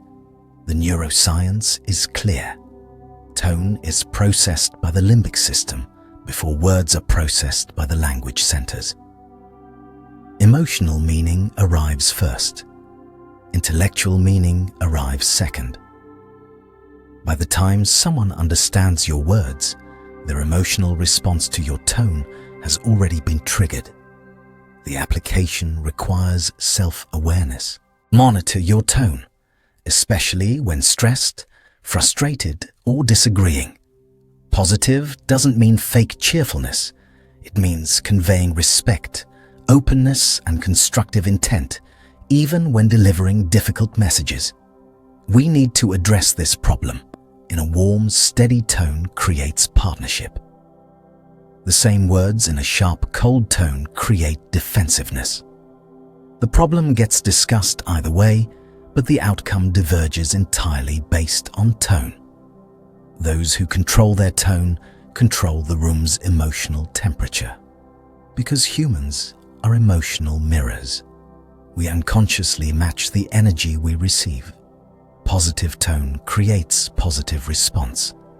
And in that positive space, problems become solvable conflicts, become negotiations, and strangers become allies. Hack 43. Smile when speaking. Smiling when speaking is one of the most powerful yet subtle social hacks that give you the upper hand in any situation. A smile isn't just visible, it's audible. Voice quality changes when you smile, creating warmth that listeners detect even when they can't see your face. The physiology is mechanical, but profound. When facial muscles form a smile, they physically alter the shape of your vocal tract. This changes resonance, pitch, and tonal quality. The voice becomes brighter, warmer, more pleasant. Phone operators know this. Radio hosts know this. Anyone who communicates for a living knows this. Try this experiment, record yourself saying the same sentence twice once, while frowning once, while smiling. Play them back. The difference is unmistakable. The smiling version sounds friendlier, more confident, more trustworthy. Same words, different impact. The application is especially powerful in phone conversations, video calls and presentations where visual cues might be limited. Smile lightly as you speak, not a forced grin, but a genuine expression of warmth. The listener can't see you, but they feel you. This works because humans are extraordinarily sensitive to vocal cues. We evolved to detect subtle emotional signals in voice because for most of human history, that's how we assessed threat versus safety in the dark and fog, in situations where visual information was limited. A smiling voice is an emotional magnet. It draws people in, lowers. Their guard makes them want to engage longer. Because warmth is transmitted through tone before it's transmitted through words, and tone when smiling becomes irresistibly inviting. Hack 44. Keep your bio concise. Keeping your bio concise is one of the most powerful yet subtle social hacks that give you the upper hand in any situation. Long bios lose attention. Short bios create intrigue. 3-sentence bios outperform 3-paragraph bios in memory retention by significant margins. The psychology of information processing is unforgiving. Every additional sentence increases cognitive load and decreases the probability that any of it will be remembered. Your audience's attention is finite and precious. Long bios say, "I haven't figured out what's essential about me." Short bios say, "I know exactly who I am." The most effective bio formula is simple. I help you achieve what? That's it. Not your education history, not every company you've worked for, not a litany of adjectives. One clear statement of value. The application requires brutal editing. Write your full bio, then delete everything except the one thing you most want people to remember. If they only remember one fact about you, what should it be? That's your bio. Mystery creates curiosity. Transparency creates completion. When you tell people everything they're done with you, when you tell them just enough they want more. A concise bio is an opening, not a closing. It invites questions rather than answering them preemptively. Professional communicators understand this. Their bios are surgical strikes of clarity. Because in a world of information overload, the ability to describe yourself in one powerful sentence isn't simplification, it's mastery. Hack 45. Stay curious. Staying curious is one of the most powerful yet subtle social hacks that give you the upper hand in any situation. Curiosity is the fuel of growth. Ego is the wall of stagnation. The moment you believe you know, you stop learning. The moment you stop learning, you start declining. The neuroscience of curiosity is fascinating. When we encounter something we're curious about, the brain releases dopamine, the same chemical associated with reward and pleasure. Curiosity literally feels good. It activates the reward system, making learning pleasurable rather than effortful. But curiosity requires ego management. I already know that shuts down information intake. How does that work? Opens it. That's obvious, creates blindness. Tell me more, creates insight. The curious person is constantly gathering intelligence, while the certain person is constantly defending positions. The application is linguistic. Replace statements with questions. Replace "I think" with "What do you think?" Replace "obviously" with "help me understand." Replace certainty with genuine inquiry. Watch who asks the best questions in any room. Those people are learning fastest, connecting deepest, and building the most valuable knowledge networks. While others compete to sound smart, the curious are actually becoming smart. Those who stay curious live longer, learn faster, connect deeper. Because curiosity isn't just about gathering information. It's about remaining open to surprise, to correction, to discovery. And openness in a world of rigid certainty is the ultimate competitive advantage. Hack 46. Reframe negatives as opportunities. Reframing negatives as opportunities is one of the most powerful yet subtle social hacks that give you the upper hand in any situation. Problem or opportunity describes the same reality through different lenses. Reframing shifts brain activity from the amygdala to the prefrontal cortex, from fear to strategy. The neuroscience is literal. When you perceive something as a threat, the amygdala activates, triggering fight or flight response. Heart rate increases, cortisol releases, cognitive flexibility decreases. But when you reframe that same situation as an opportunity, the prefrontal cortex activates instead. This is where strategic thinking, planning, and creativity occur. Same situation, different neural pathway, different emotional state, different outcomes. This is why two people can face identical challenges, and one collapses while the other thrives. The difference isn't the challenge, it's the frame. The application is conscious perspective shifting. This failure taught me, instead of, why did this happen? This constraint forces innovation, instead of, this is impossible. This crisis reveals weakness in our system we can fix, instead of, everything is falling apart. This isn't toxic positivity, it's strategic optimism. You're not denying the negative, you're extracting value from it. Every problem contains information. Every failure contains lessons. Every crisis contains opportunity. But only if you look for it. Those who reframe lead during crisis.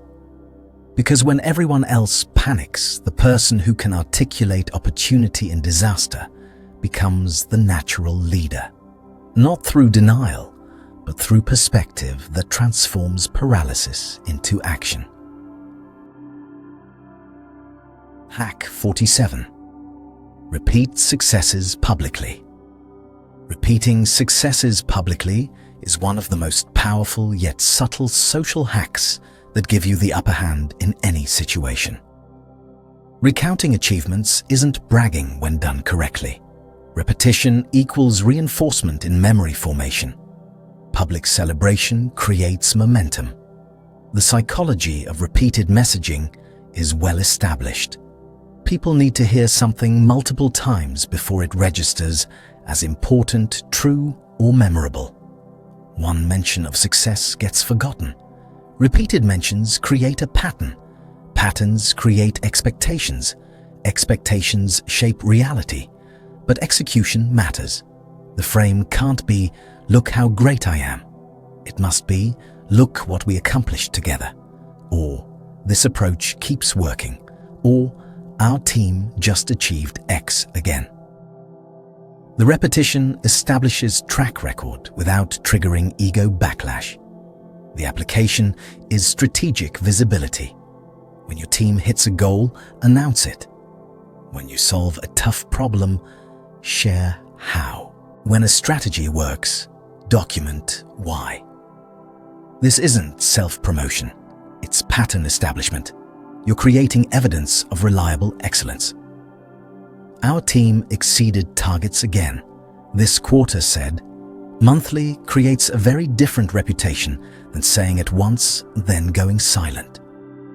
The repetition tells a story. This isn't luck, it's competence. This isn't one time, it's consistent. This isn't accidental, it's intentional. The pattern of success creates the expectation of success. and expectation becomes self-fulfilling. Because when people expect you to succeed, they invest in that success, support that success, bet on that success. Repetition of wins creates momentum that carries you forward. Hack 48. Complement competence, not looks. Complementing competence instead of looks is one of the most powerful yet subtle social hacks that give you the upper hand in any situation. Appearance. Compliments are temporary. Compliments are lasting. Praising skill increases intrinsic motivation 4 times more than praising traits. The psychology is profound. When you compliment someone's appearance, you're praising something they didn't create and can't control. When you compliment their competence, you're praising effort, choice, and development. One feels nice, the other feels earned. Competence praise tells someone, I see your skill, I notice your growth, I recognize your mastery. This validation hits deeper than you look nice ever could. It says you're paying attention to what matters, their abilities, their contributions, their value creation. The application transforms relationships. The way you analyzed that problem was brilliant, beats nice outfit. Your presentation skills have improved dramatically, beats you look great today. One builds professional respect. The other is forgettable small talk. This is especially crucial in professional contexts. Appearance compliments can feel inappropriate or objectifying. Competence compliments always land well because they're about what someone does not, what they are. They recognize growth, which everyone wants acknowledged. Anyone can notice appearance. Only the observant notice skill. And those who compliment competence signal that they're evaluating what actually matters, contribution, not decoration. That recognition builds loyalty that superficial compliments never could. Hack 49. Offer useful introductions. Offering useful introductions is one of the most powerful yet subtle social hacks that give you the upper hand in any situation. Connecting the right people creates value without spending money. Social capital compounds like financial capital, slowly at first, then exponentially. The economics of social networks is fascinating. When you introduce 2 people who benefit from knowing each other, both feel gratitude toward you. You've created value for 2 people with one action. That's leverage. That's multiplication. That's how influence scales. But usefulness is essential. Random introductions create obligation without value. You 2 should meet because you're both great people is weak. You 2 should meet because Sarah is solving exactly the problem John specializes in is powerful. Specific mutual benefit makes introductions valuable rather than awkward. The application requires strategic thinking. Maintain awareness of what people need and what people offer. When those align, facilitate connection. John meets Sarah. Sarah's company needs exactly the logistics solution John's team built. John's team is looking to expand into your industry.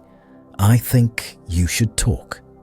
You've now become valuable to both people. John got a potential client. Sarah got a potential solution. Neither had to search. You bridged a gap that would have remained unbridged. That's social capital creation. Those who create connections become hubs that others need.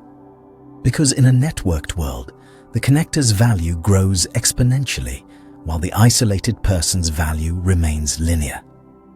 Be the bridge, because bridges are always needed, always valued, always powerful. Hack 50. Track your asks. Tracking your asks is one of the most powerful yet subtle social hacks that give you the upper hand in any situation. Not tracking creates repetition or forgetting. Both destroy credibility. External memory frees cognitive load for actual thinking rather than remembering. The psychology of relationship management is system-dependent. Without tracking, you either repeat requests annoying or forget you already asked disrespectful. Both erode trust. With tracking, you know exactly who you asked, what you asked, when you asked, and what resulted. This isn't about manipulation, it's about professionalism. Great relationship managers don't have better memories. They have better systems. They note who helped with what, who they owe favors to, who hasn't responded, who delivered beyond expectations. The application is simple note-taking. Create a log date person. Ask response.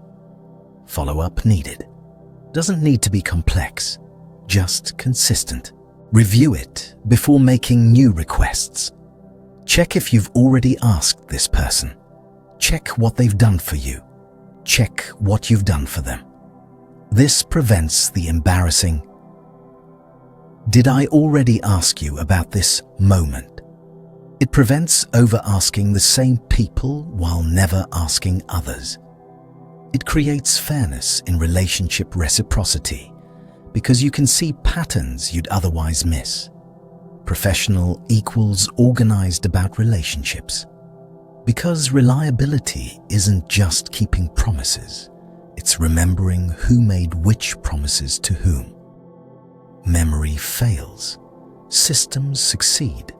Track your asks, because credibility lives in the details you remember. Hack 51. Use "What's your take?" Using "What's your take?" is one of the most powerful yet subtle social hacks that give you the upper hand in any situation. This question transforms monologue into dialogue instantly. An invitation to contribute activates engagement in ways that passive listening never could. Most presentations or pitches are one-directional information dumps. The speaker talks, the audience receives. Energy flows one way, which means half the brain power in the room goes unused. But when you pause and ask, "What's your take on this?" you activate the other person's analytical mind. The neuroscience is clear. When people are asked for their perspective, different neural networks activate. They shift from passive reception to active processing. The question grants them authority, respects their intelligence, and invites them into co-creation rather than mere consumption. The application is strategic pausing. After presenting an idea, "What's your take?" After sharing a plan, "How does this land with you?" After explaining a concept, "What's your read on this?" Each variation says, "Your perspective matters here." This isn't just politeness, it's intelligence gathering. Their response tells you what resonated, what confused, what triggered resistance, what sparked interest. You get real-time feedback instead of guessing. You transform presentation into conversation. Those who ask for perspectives signal that they respect others' intelligence. Not through empty words, but through genuine invitation to contribute. Because the person asking, "What's your take?" isn't just speaking, they're building collaborative understanding. Hack 52. Acknowledge feelings first. Acknowledging feelings first is one of the most powerful yet subtle social hacks that give you the upper hand in any situation. Logic wins arguments. Emotion wins people. The limbic system must be processed before the neocortex can engage rationally. This is neuroscience, not sentiment. Emotions are processed by the amygdala and limbic system, ancient, powerful brain structures that operate faster than rational thought. When someone is emotional, trying to reason with them is like shouting at someone who's underwater. They literally cannot hear you until the emotional flood recedes. But when you acknowledge the emotion first, "I can see you're frustrated," or "that sounds overwhelming," something shifts. The brain receives validation. The emotional intensity decreases. The defensive walls lower. Now, rational conversation becomes possible. The application is emotional labeling before logical discussion. In conflict, "I understand you're angry about this," before, "Here's what actually happened." In negotiation, "I hear that this feels unfair," before, "Let me explain the constraints." Always emotion first, logic second. This isn't agreement. You're not saying they're right to feel that way. You're simply acknowledging that they do feel that way. That acknowledgement costs you nothing and buys you access to their rational mind. Validate emotion first. Unlock logic second. Because feelings are facts in the brain experiencing them. You can't logic someone out of an emotion, but you can acknowledge your way through it to reach reasoning on the other side. Hack 53. Pause before replying. Pausing before replying is one of the most powerful yet subtle social hacks that give you the upper hand in any situation. A 2-second pause separates those who react from those who respond. That gap activates the prefrontal cortex, the thinking brain, instead of the reactive limbic system. The neuroscience is immediate. When you respond instantly, you're operating from automatic patterns, emotional reactions, defensive reflexes. When you pause for just 2 seconds before speaking, you engage deliberate thought. You shift from System 1, fast automatic, to System 2, slow analytical. That pause creates space for actual choice. Do I want to say, "This? Is this helpful? Is this true? Is this necessary?" Without the pause, you never ask those questions. With the pause, you become capable of wisdom instead of just reaction. The application is mechanical. Hear the question or statement, count to 2. Silently, then respond. Not a dramatic pause, not awkward silence, just a brief moment of consideration. This tiny gap transforms communication quality dramatically. Watch people who command respect. They don't rush to fill silence. They think, then speak. That pause signals confidence. I don't need to prove myself by speaking quickly. I'm comfortable taking time to think. Short silence equals long wisdom, because the fastest response isn't the best response. The considered response is. And consideration requires pause. 2 seconds of silence can prevent hours of damage control. Hack 54. Keep notes on key people. Keeping notes on key people is one of the most powerful yet subtle social hacks that give you the upper hand in any situation. Remembering small details creates disproportionately large feelings of being valued.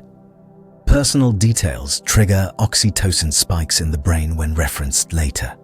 Human memory is unreliable. You meet someone. They mention their daughter plays soccer and they're working on a product launch.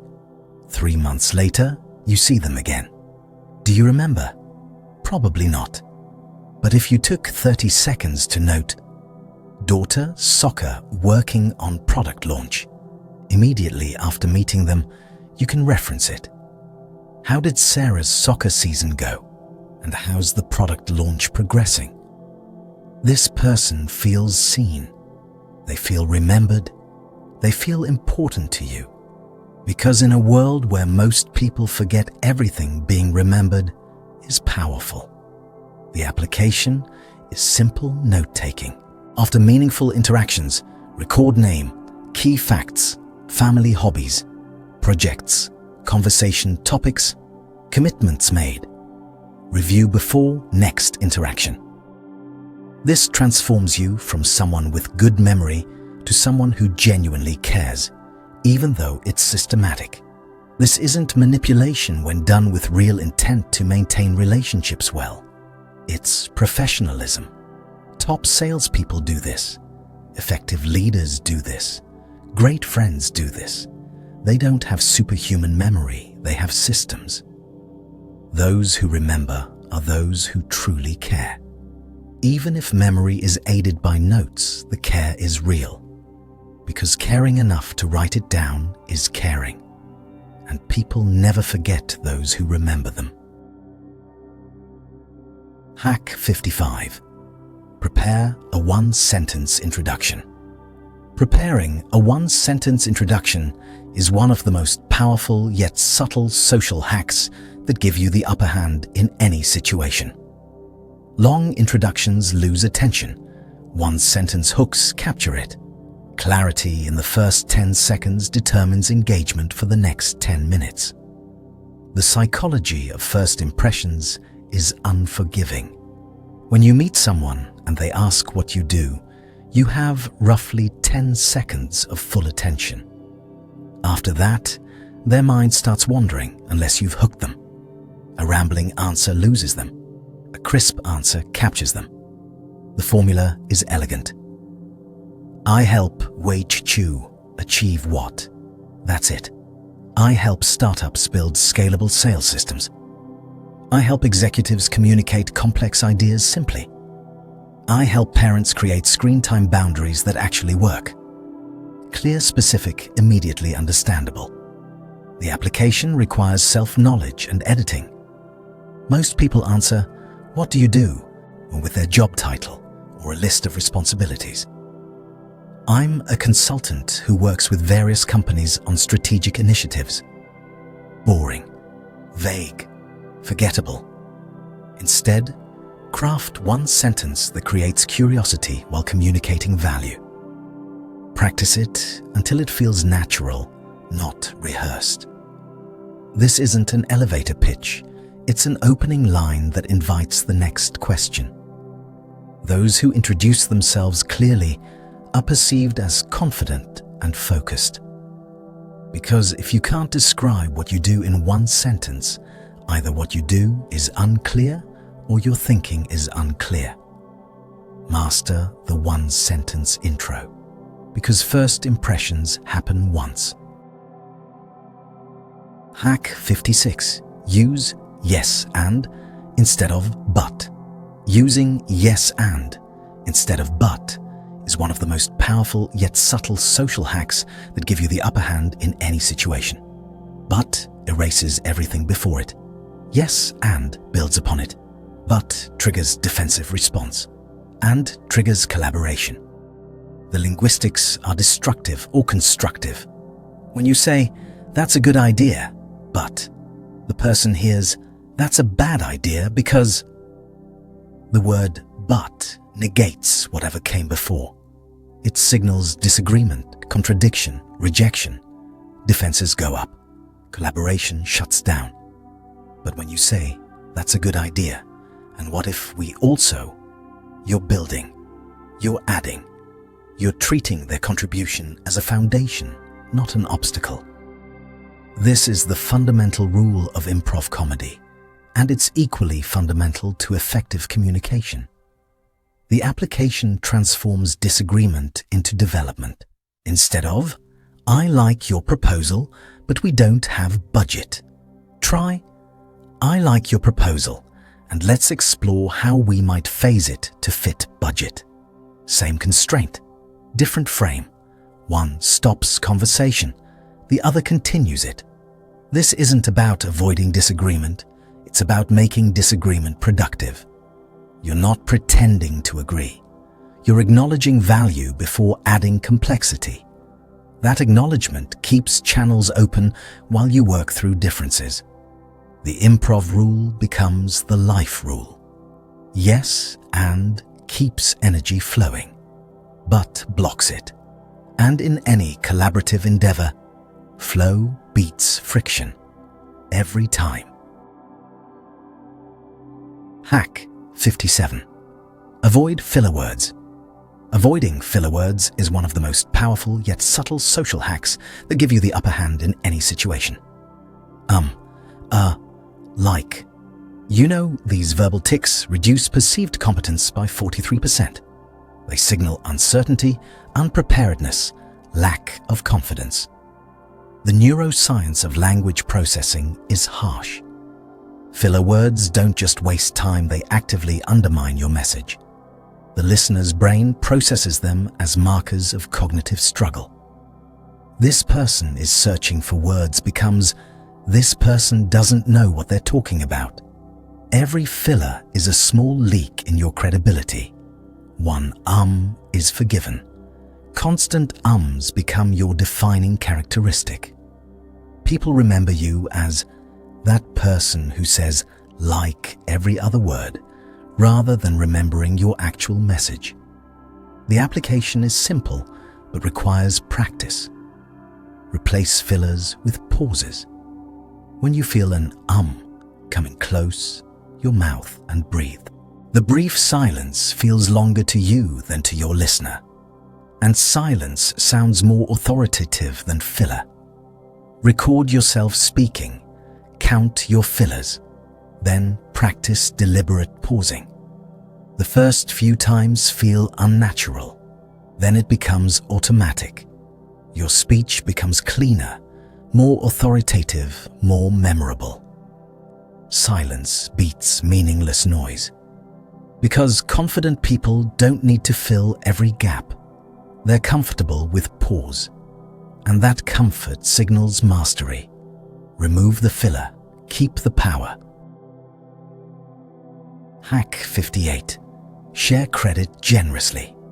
Sharing credit generously is one of the most powerful yet subtle social hacks that give you the upper hand in any situation. Hoarding credit earns respect once. Sharing credit earns loyalty forever. Generosity triggers reciprocity instincts hardwired into human psychology. The economics of recognition are counterintuitive. When you publicly credit someone else's contribution, you don't diminish your own standing, you elevate it. Because leaders share credit. Insecure people hoard it. The act of sharing signals confidence and security. Every time you say, "Thanks to John's insight on X," or "Sarah's approach to Y made this possible," you're doing multiple things simultaneously. You're making John and Sarah feel valued. You're showing everyone else that you're the kind of person who recognizes contributions.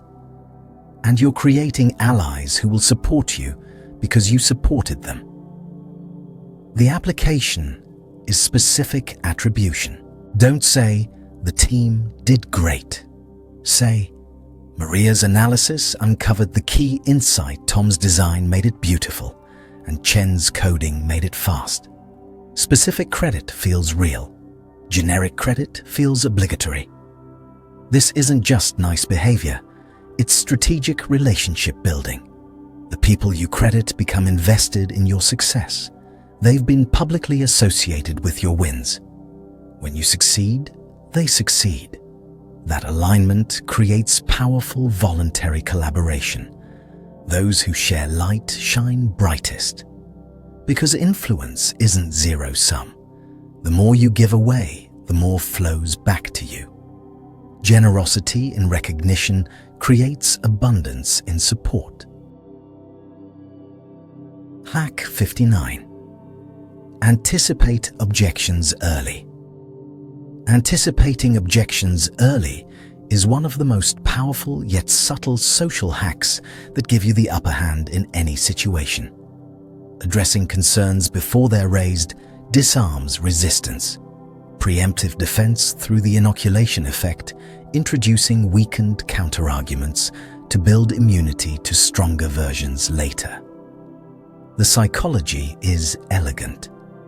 When you bring up a potential objection yourself, you control the framing.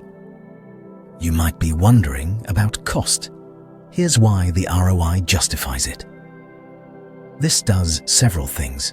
Shows you've thought deeply, demonstrates honesty, addresses concerns proactively, and frames the objection on your terms. If you wait for them to raise the objection, you're playing defense. They frame it as a problem. You scramble to respond. But when you raise it first, you frame it as a consideration you've already solved. Power dynamic completely different. The application is objection mapping. Before any important conversation, list every possible concern. Then address the top 3 proactively in your presentation. You're probably thinking X. Here's why that's actually not an issue. Some people worry about Y. Here's what we've learned. This builds trust because it signals transparency. You're not hiding weaknesses. You're honestly addressing them.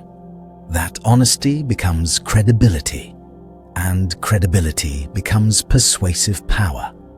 Those who anticipate are those who prepare. And preparation made visible through preemptive objection handling becomes the most persuasive form of confidence. Because you're not afraid of the hard questions, you're already answering them. Hack 60. Simplify your message.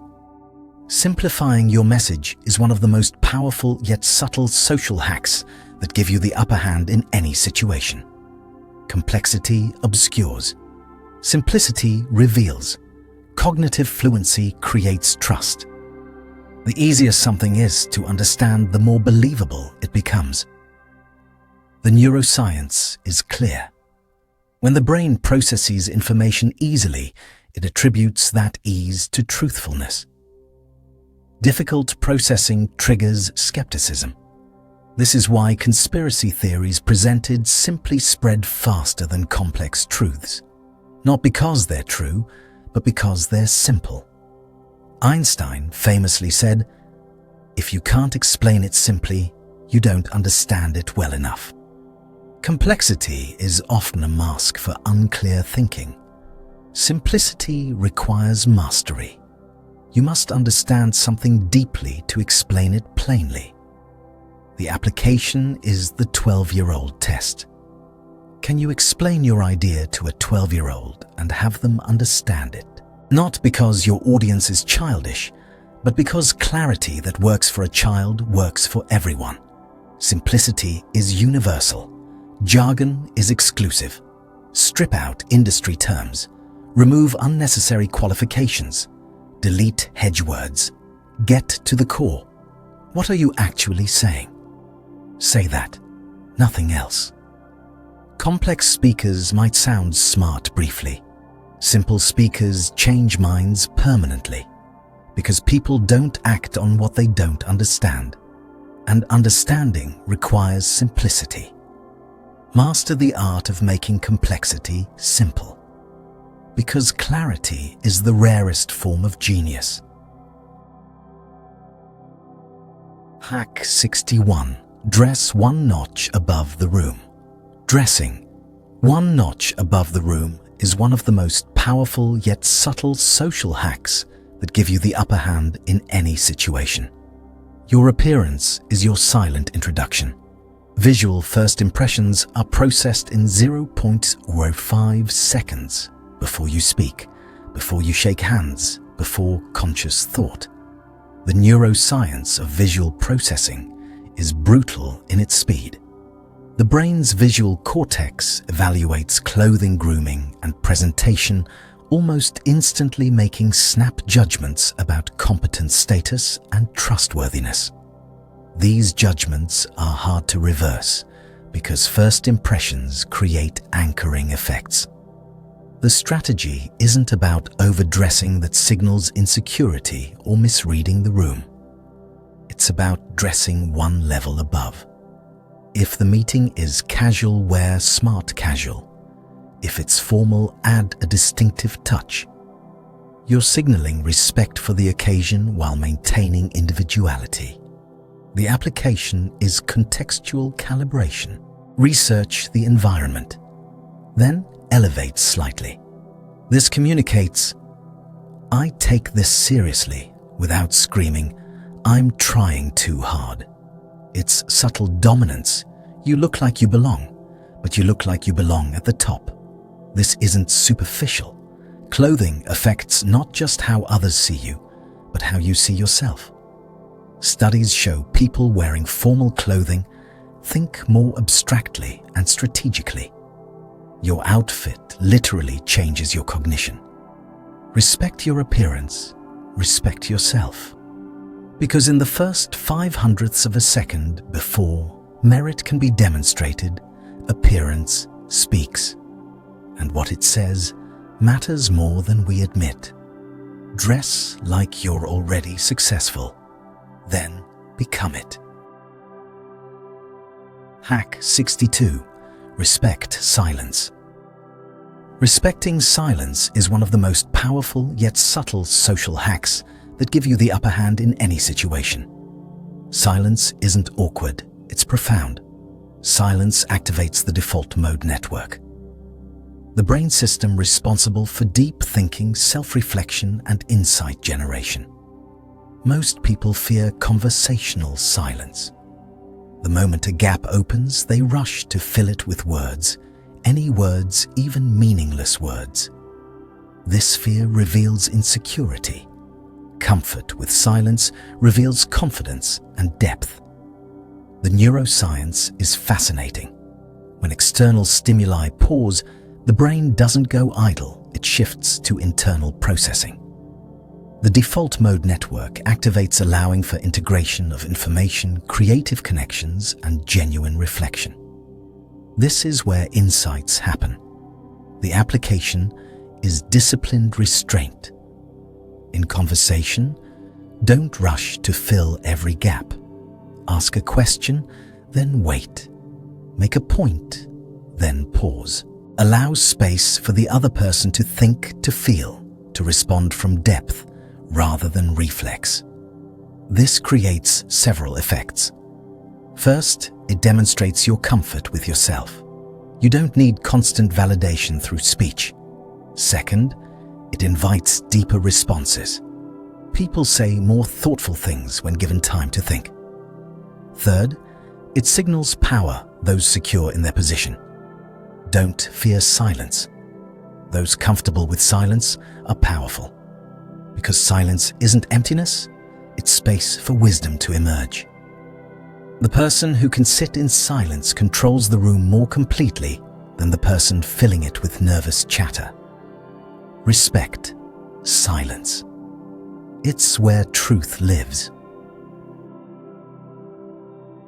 Hack 63. Ask for small commitments. Asking for small commitments is one of the most powerful yet subtle social hacks that give you the upper hand in any situation. The foot in door technique, small yeses lead to big yeses. The consistency principle means humans want to remain consistent with their previous actions. The psychology is powerful and proven. When someone agrees to a small request, they begin to see themselves as the kind of person who says yes to you. That self-perception shift makes subsequent larger requests feel consistent rather than imposing. Can I ask you a quick question? Is far easier to say yes to than, can we schedule an hour meeting? But the quick question can naturally extend into longer conversation. Can you look at this one slide? Leads to reviewing the whole presentation. The first small yes creates momentum. The application is graduated escalation. Start with the smallest possible request that gets engagement. 5 minutes. Okay? Then, once invested, they're more likely to give 10 than 20. Not through manipulation, but through natural commitment escalation. This works because each small yes is a micro-commitment, and humans are psychologically driven to justify their commitments through continued action. Breaking off feels like wasting the initial investment. Following through feels consistent. Small yes is the gateway to big yes. because massive requests trigger massive resistance. But tiny requests, those slip past defenses. Then momentum, consistency, and investment take over. Start small, scale naturally, win big. Hack 64. Listen for what's not said. Listening for what's not said is one of the most powerful yet subtle social hacks that give you the upper hand in any situation. Words can deceive. Silence never lies. Non-verbal cues are 7 times more powerful than verbal ones in revealing truth. The art of deep listening goes beyond hearing words. It's noticing pauses before certain topics. It's detecting hesitation in vocal tone. It's observing topic changes that seem natural but are actually avoidance. The master listener reads the spaces between words. The psychology of omission is revealing. What people don't say often matters more than what they do say. The promotion they don't mention, the relationship they skip over, the concern they carefully avoid. These silences are data. The application is attentive observation. Notice when someone hesitates before answering. Mark when they change subjects. Observe what topics they never bring up unprompted. These patterns reveal what they're protecting, fearing or hiding, not necessarily from you, but sometimes from themselves. This isn't about catching people in lies. It's about understanding complete truth. Someone might say, "I'm fine with the timeline," but pause before saying it, shift in their seat, and quickly change topics. The words say yes. Everything else says no. Master listeners hear the whole message. Because communication is orchestral words, tone, pace, silence, body language. Most people hear only the melody. Masters hear the entire symphony. Listen for what's not said. That's where truth hides. Hack 65. Don't oversell. Not overselling is one of the most powerful yet subtle social hacks that give you the upper hand in any situation. Desperation repels. Confident restraint attracts. Overselling triggers psychological reactance, the instinct to resist when feeling pressured. The psychology is counterintuitive but proven. The harder you push, the harder people pull away. Every additional argument after you've made your point starts working against you.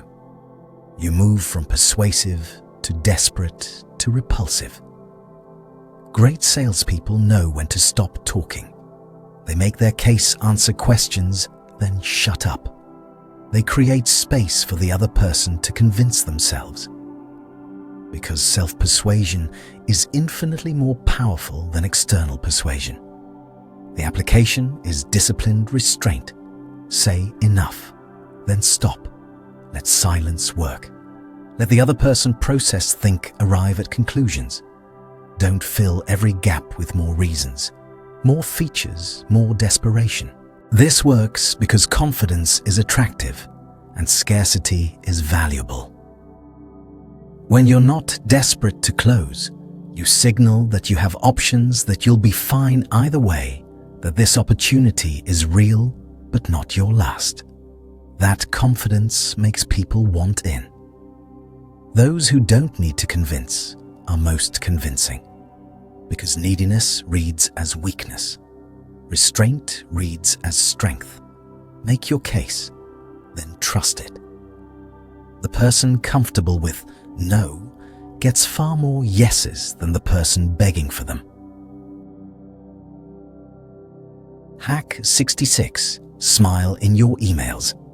Smiling in your emails is one of the most powerful yet subtle social hacks that give you the upper hand in any situation. Email. Warmth doesn't require emojis. Positive phrasing triggers positive mood in readers. Tone in text showcases personality. Written communication lacks facial expressions, vocal tone, and body language. This makes it easy for messages to land colder than intended. Noted feels dismissive. Got it, thanks feels warm. Same information, completely different emotional impact. The psychology of written tone is crucial because readers fill in missing emotional cues with their own mood or worst-case assumptions. A neutral email gets read as cold. A slightly warm email gets read as neutral. You need to over-index on warmth just to land at baseline friendliness. The application is deliberate word choice. Thanks so much versus okay. I'd be happy to versus I can. Great question versus you asked about. Each warmer version takes zero extra time but creates significantly different emotional response. This isn't about being fake. It's about compensating for the coldness of text. In person, your smile tone and energy convey warmth automatically. In email, you must encode it deliberately through word choice. Tone in text equals personality showcase, because people form impressions of you from every email. Cold emails create cold relationships. Warm emails create warm relationships. The words you choose literally shape how people feel about working with you. Hack 67. Keep requests time-bound. Keeping requests time-bound is one of the most powerful yet subtle social hacks that give you the upper hand in any situation. No deadline equals no urgency equals no action. Temporal specificity increases completion rates by 64%. The psychology of deadlines is fundamental to human motivation. Someday is psychologically equivalent to never. The brain doesn't allocate resources to tasks without temporal constraints. But by Friday at 5 p.m. triggers planning, prioritization, and action. This isn't about pressure, it's about clarity. When you ask, "Can you send me that?" the request floats in an infinite queue. When you ask, "Can you send that by end of day Thursday?" you've created a specific target that can be scheduled, tracked, and completed. The application is always including timeframes. Not when you get a chance, but by Tuesday if possible. Not soon, but within the next week.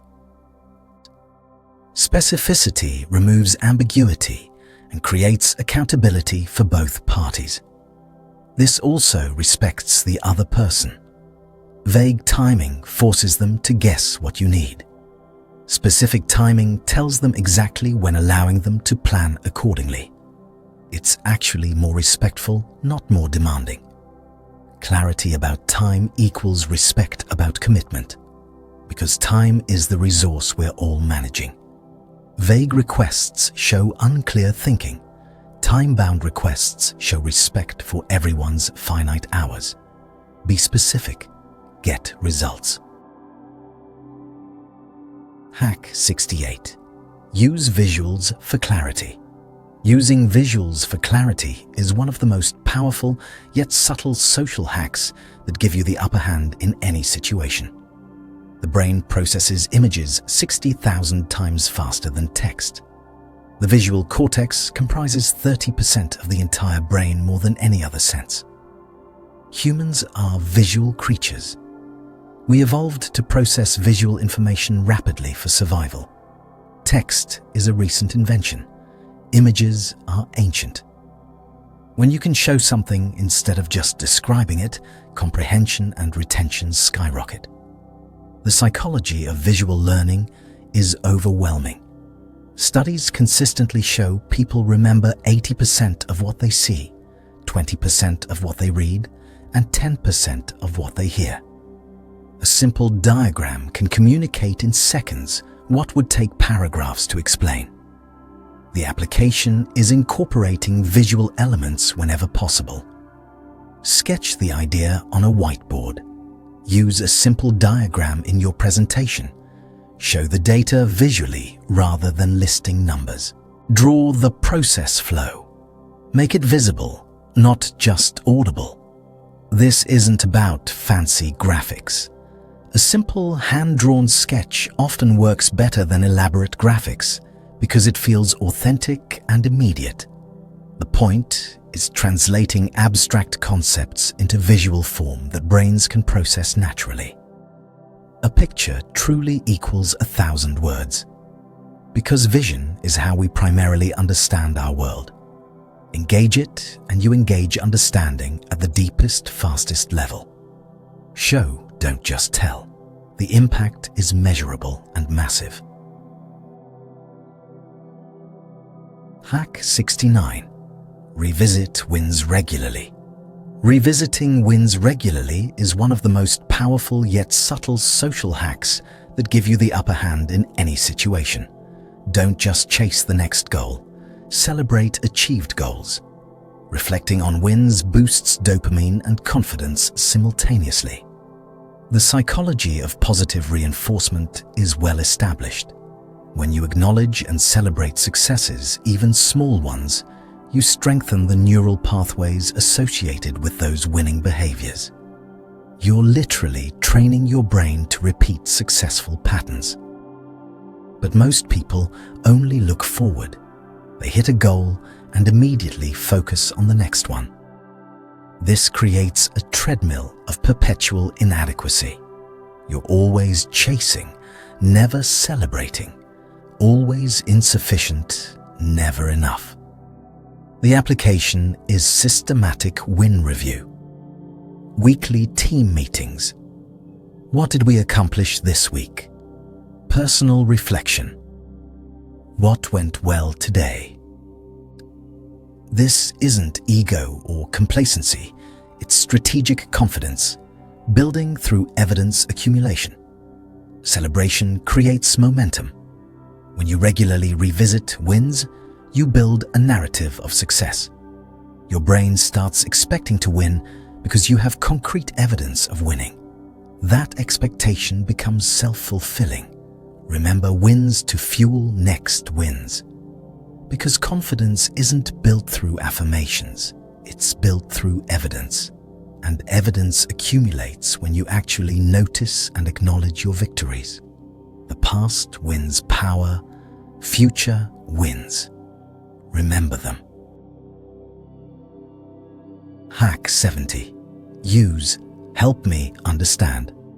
Using help me understand is one of the most powerful yet subtle social hacks that give you the upper hand in any situation. This phrase transforms confrontation into conversation instantly. It disarms defensive responses and activates explanation mode. The psychology is elegant. When you say, "You're wrong," or "That doesn't make sense," the other person's brain goes defensive. Walls go up. Arguments begin. But when you say, "Help me understand why you see it that way," their brain shifts to teaching mode. Teaching mode feels good. It satisfies the desire to be heard and understood. It positions them as expert rather than opponent.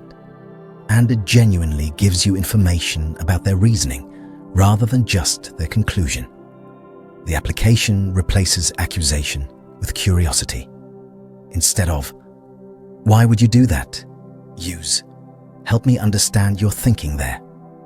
Instead of, "That's wrong," use, "Help me understand how you arrived at that conclusion." This isn't manipulation, it's genuine inquiry. You're not pretending to care. You're actually seeking to understand perspective before judging it. And that openness creates openness in return. Curiosity beats accusation every time, because accusation creates enemies. Curiosity creates dialogue. And dialogue is where understanding, compromise, and solutions live. The question isn't who's right, it's what's true. And truth emerges through curiosity, not combat. Hack 71. Reflect back key phrases. Reflecting back key phrases is one of the most powerful yet subtle social hacks that give you the upper hand in any situation. Echoing someone's own words says, "I hear you," without needing to say it explicitly. Linguistic mirroring builds rapport at an unconscious level.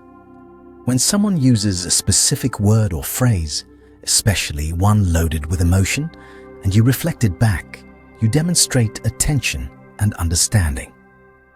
You mentioned feeling overwhelmed. Can you tell me more about what's overwhelming specifically? This shows you're not just waiting to speak, you're actually listening. The neuroscience of linguistic mirroring is powerful. When people hear their own words reflected accurately, it activates validation circuits in the brain. They feel understood at a deeper level than paraphrasing or summary could achieve. Their exact language carries their exact meaning. The application requires precise listening.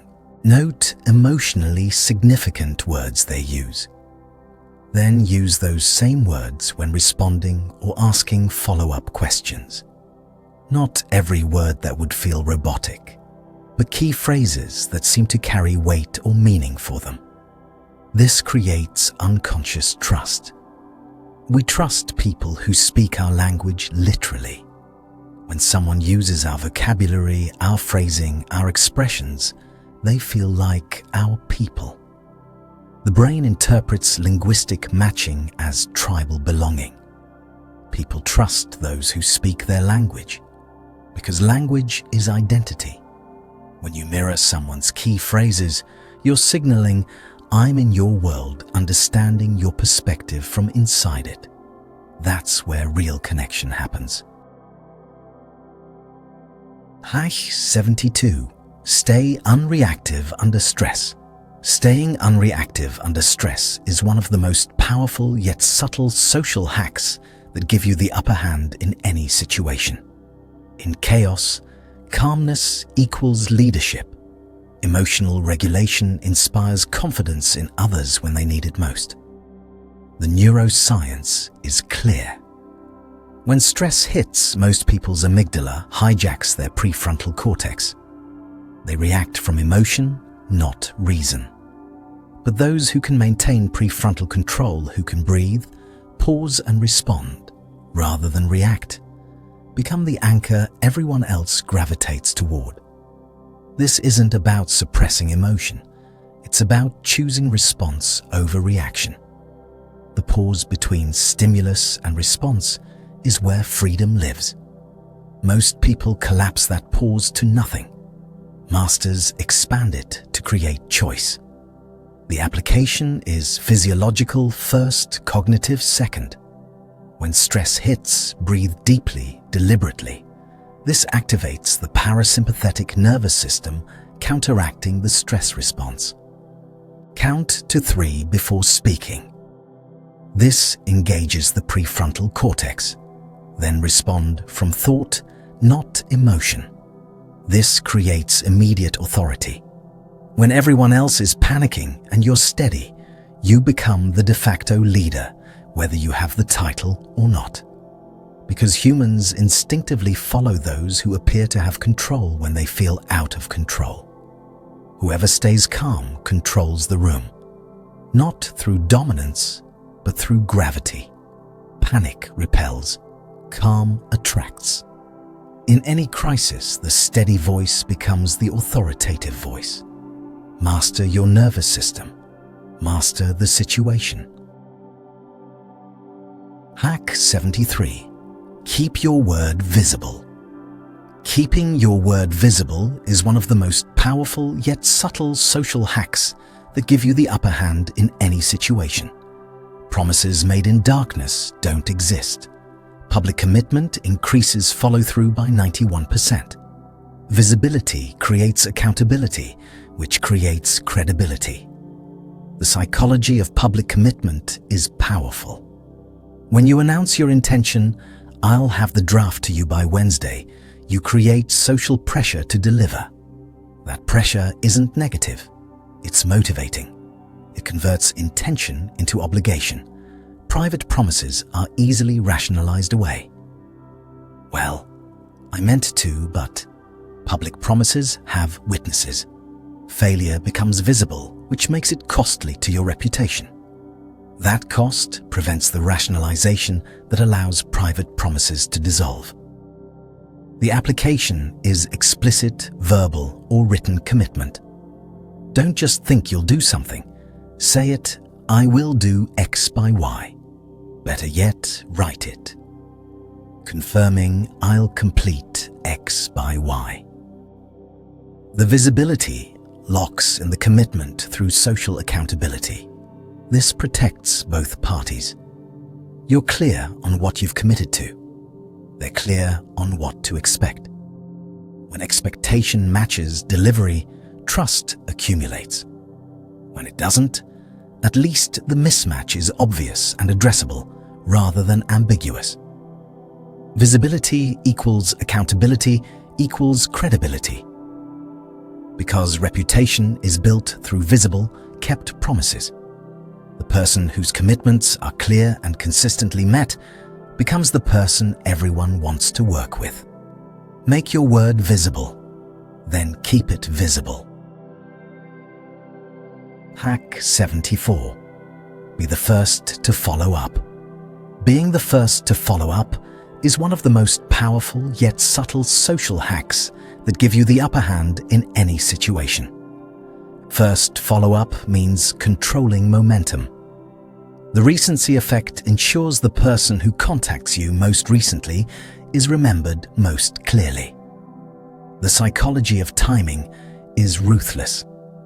After any interaction meeting, call, networking event, there's a window of attention and positive feeling.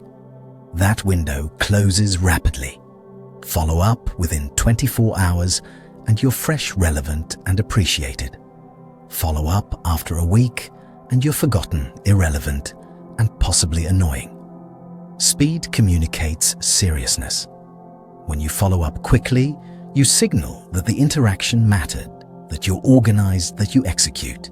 Slow follow-up or no follow-up signals the opposite, that it wasn't important, that you're disorganized, that you don't follow through. The application is systematic discipline. After every meaningful interaction, follow up within 24 hours. The message doesn't need to be long. Great connecting today. As discussed, I'll specific next step. Talk soon. Simple, clear, fast. This creates competitive advantage because most people don't do it. They mean to. They think about it. But they wait, and waiting kills momentum. The person who follows up first captures the opportunity, while others are still thinking about following up. Speed signals seriousness. Because in a world of flaky commitments and ghosted conversations, rapid follow-up marks you as someone who means what they say. And meaning what you say is the foundation of every successful relationship. Hack 75. Ask, what's your biggest priority? Asking, what's your biggest priority, is one of the most powerful yet subtle social hacks that give you the upper hand in any situation. This question reveals true motivation beneath stated preferences. Priority mapping provides a shortcut to effective persuasion. Most conversations skim surface-level wants. But knowing someone's actual priority, their hierarchy of what matters most, gives you the master key to their decision-making. Because people don't choose based on merit alone. They choose based on what serves their top priority. The neuroscience activates the brain's value hierarchy systems. When forced to identify their biggest priority, people clarify their own thinking while revealing the decision framework to you. You're no longer guessing what matters, they've told you explicitly. The application is direct inquiry. In sales. Of everything we've discussed, price, speed, quality, what's your biggest priority? In leadership, what's the most important outcome for you here? In negotiation, what matters most to you in this agreement? Once you know their top priority, frame everything around it. If their priority is speed, emphasize timeline. If it's cost, emphasize efficiency. If it's quality, emphasize excellence. You're not changing your offer, you're aligning your framing with their values. Know their priority, hold the key. Because persuasion isn't about what you want to say. It's about what they need to hear. And what they need to hear is how your proposal serves their biggest priority. Ask, listen, align, win. Hack 76. Acknowledge effort, not just results. Acknowledging effort, not just results, is one of the most powerful yet subtle social hacks that give you the upper hand in any situation. Results reflect outcomes. Effort reflects character. Effort praise builds growth mindset rather than fixed mindset. The psychology is counterintuitive but proven. When you only praise results, people become risk-averse. They avoid challenges where success isn't guaranteed. But when you praise effort, struggle, and persistence, people embrace challenges because effort is always within their control. Great job is forgettable. I saw how you worked through that challenge, testing multiple approaches until you found one that worked, is memorable. The second version acknowledges the human behind the achievement, their patience, creativity, determination. The application is observing and naming the process, not just the outcome. You stayed late to get that right. You asked for help when you needed it. You kept trying after the first approach failed. These acknowledgements recognize effort as valuable, independent of outcome. This transforms motivation from external to internal. When people feel seen for their effort, they develop resilience. Because effort is controllable, results aren't always. Praising effort teaches that the path to results is through persistent, intelligent work. People remember those who see their struggle, not just their success. Because success is visible to everyone. Struggle is invisible, except to those paying close attention. When you acknowledge effort, you prove you're paying attention. And attention is the rarest form of respect. Hack 77. Avoid gossip. Avoiding gossip is one of the most powerful yet subtle social hacks that give you the upper hand in any situation. Gossip is emotional junk food, tasty in the moment, toxic long-term. Gossipers are liked initially, but never trusted ultimately. The social psychology is clear. When you gossip about others, the listener unconsciously thinks, if they'll gossip about others to me, they'll gossip about me to others. Trust erodes instantly. You might gain temporary bonding through shared negativity, but you lose permanent credibility. Gossip also marks you as low value. High-status individuals don't need to tear others down. Only those insecure about their own standing attack others behind their backs. Every piece of gossip lowers your perceived status. The application is disciplined restraint. When someone starts gossiping, either walk away or redirect. I don't know enough about their situation to comment. Or, have you talked to them directly? Don't participate. Don't encourage. Don't spread. This has costs. Declining to gossip might make you seem less fun initially, but it makes you seem trustworthy permanently. And trustworthiness trumps likability in any relationship that matters. Silence about others equals safety for you. Because the person who never gossips about anyone is the person everyone trusts with everything. Your discretion becomes your reputation, and that reputation becomes your power. Hack 78. Ask, how can I support? Asking, How can I support is one of the most powerful yet subtle social hacks that give you the upper hand in any situation. This question transforms relationships from transactional to meaningful. Offering support triggers oxytocin release and activates reciprocity instincts. Most people ask, "Do you need anything?" That's passive. It puts burden on the other person to identify and articulate needs. How can I support is active. It signals readiness to help and invites specific request. The neuroscience is clear. When someone offers genuine support, the recipient's brain releases oxytocin and dopamine bonding and reward chemicals. They feel safer, more connected, more positive, and they associate those feelings with you. The application is genuine offer at meaningful moments, not casual. Let me know if you need anything, but specific, "You're facing X. How can I support you through it?" Then actually do what you offer. Empty offers are worse than no offers. This creates allies, not just contacts. Because people remember who showed up when things were hard, who offered help without needing to be asked, who made supporting them a priority. Help the right way build an ally, not through grand gestures necessarily, but through genuine availability. Because the person who asks, "How can I support?" and means it, becomes the person others turn to. And being needed creates lasting influence. Hack 79. Keep texts short. Keeping texts short is one of the most powerful yet subtle social hacks that give you the upper hand in any situation. Long texts equal burden. Short texts equal respect. Mobile attention span is 8 seconds. That's your window.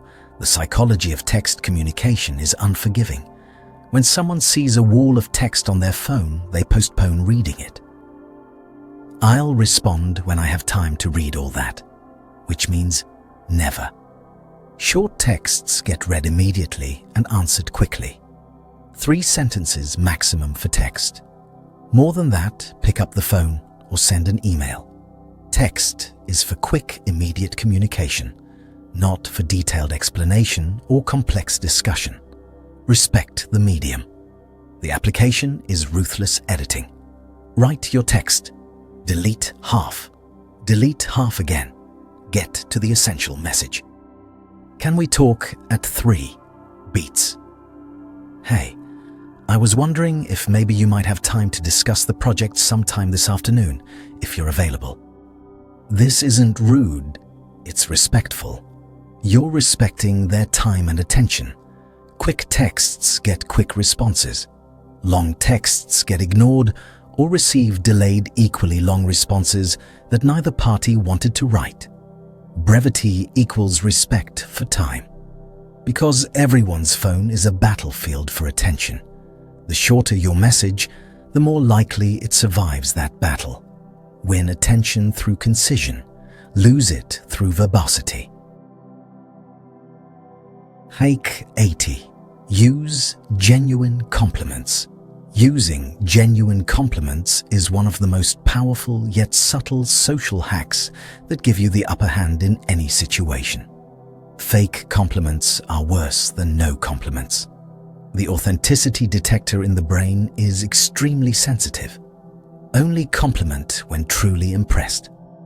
The neuroscience of authenticity is sophisticated. The brain can detect genuine versus fake emotion through micro-expressions, vocal tone, word choice, and timing. When a compliment is forced or strategic, these signals misalign. The recipient feels it even if they can't articulate why. But genuine compliments, those arising from real admiration or appreciation, create powerful bonding. They release dopamine, oxytocin, and serotonin. They make people feel seen and valued. And they create positive association with you. The application is simple: only compliment when you genuinely mean it. If you're not impressed, don't pretend. If you are impressed, say so. specifically, and sincerely. That was really well done when you genuinely think it was. This selectivity makes your compliments valuable. When you're known as someone who only compliments genuinely, your compliments carry weight. People trust them. They mean something. Unlike constant empty flattery that means nothing, genuine compliments are rare, therefore powerful. Because in a world of fake praise and strategic flattery, authentic appreciation stands out. It can't be manufactured. It can only be felt and shared. And that authenticity creates bonds that manipulation never could. Hack 81. Be transparent about limits. Being transparent about limits is one of the most powerful yet subtle social hacks that give you the upper hand in any situation. Saying "I can't" isn't weakness, it's honesty that builds trust. Being honest about limitations increases trustworthiness by 76%. The psychology of boundaries is counterintuitive. We fear that admitting we can't do something makes us look incapable, but the opposite is true. When you clearly state your limits, you demonstrate self-awareness, honesty, and respect for both parties' time. "I can do X, but I can't do Y" is infinitely more valuable than vague promises or silent overcommitment. The first sets clear expectations. The second creates inevitable disappointment. Every unmet expectation erodes trust. Every clearly set boundary protects it. The application is honest assessment, followed by clear communication. When asked to do something beyond your capacity, don't hedge or avoid. State clearly, "I can't deliver that by Friday, but I can by Tuesday." Or, "I can handle X and Y, but not Z." This creates reliability through realism. People would rather have an honest no than a polite yes followed by failure. The person who accurately knows and communicates their limits becomes more trusted than the person who promises everything and delivers inconsistently. Clear boundaries equal strong relationships. Because trust isn't built through unlimited availability. It's built through honest capacity assessment and consistent delivery within stated limits. Know your boundaries, state them clearly, maintain them consistently. Hack 82. Stay calm when challenged. Staying calm when challenged is one of the most powerful yet subtle social hacks that give you the upper hand in any situation. The person who maintains composure wins arguments before they begin. Calmness is a power display more effective than any counter-argument. When someone challenges you aggressively and you respond with aggression, you've entered their game on their terms. But when they challenge aggressively and you respond with calm, measured words, you've changed the game entirely.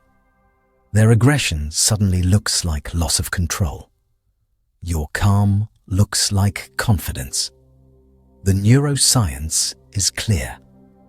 Emotional regulation under stress signals prefrontal cortex control, the hallmark of executive function. Others unconsciously recognize this as strength and competence. Emotional reactivity signals amygdala hijacking, loss of control. The application is physiological management. Breath control first. Deep, slow breathing activates the parasympathetic nervous system, countering the stress response. Don't raise your voice when they raise theirs. Lower it.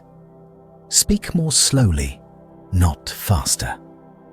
These physical controls regulate your nervous system and project unshakable confidence. This isn't about suppressing valid emotion. It's about choosing response over reaction. You can be firm, direct, even forceful while remaining calm. The content can be strong. The delivery must be controlled. Steady beats loud, always.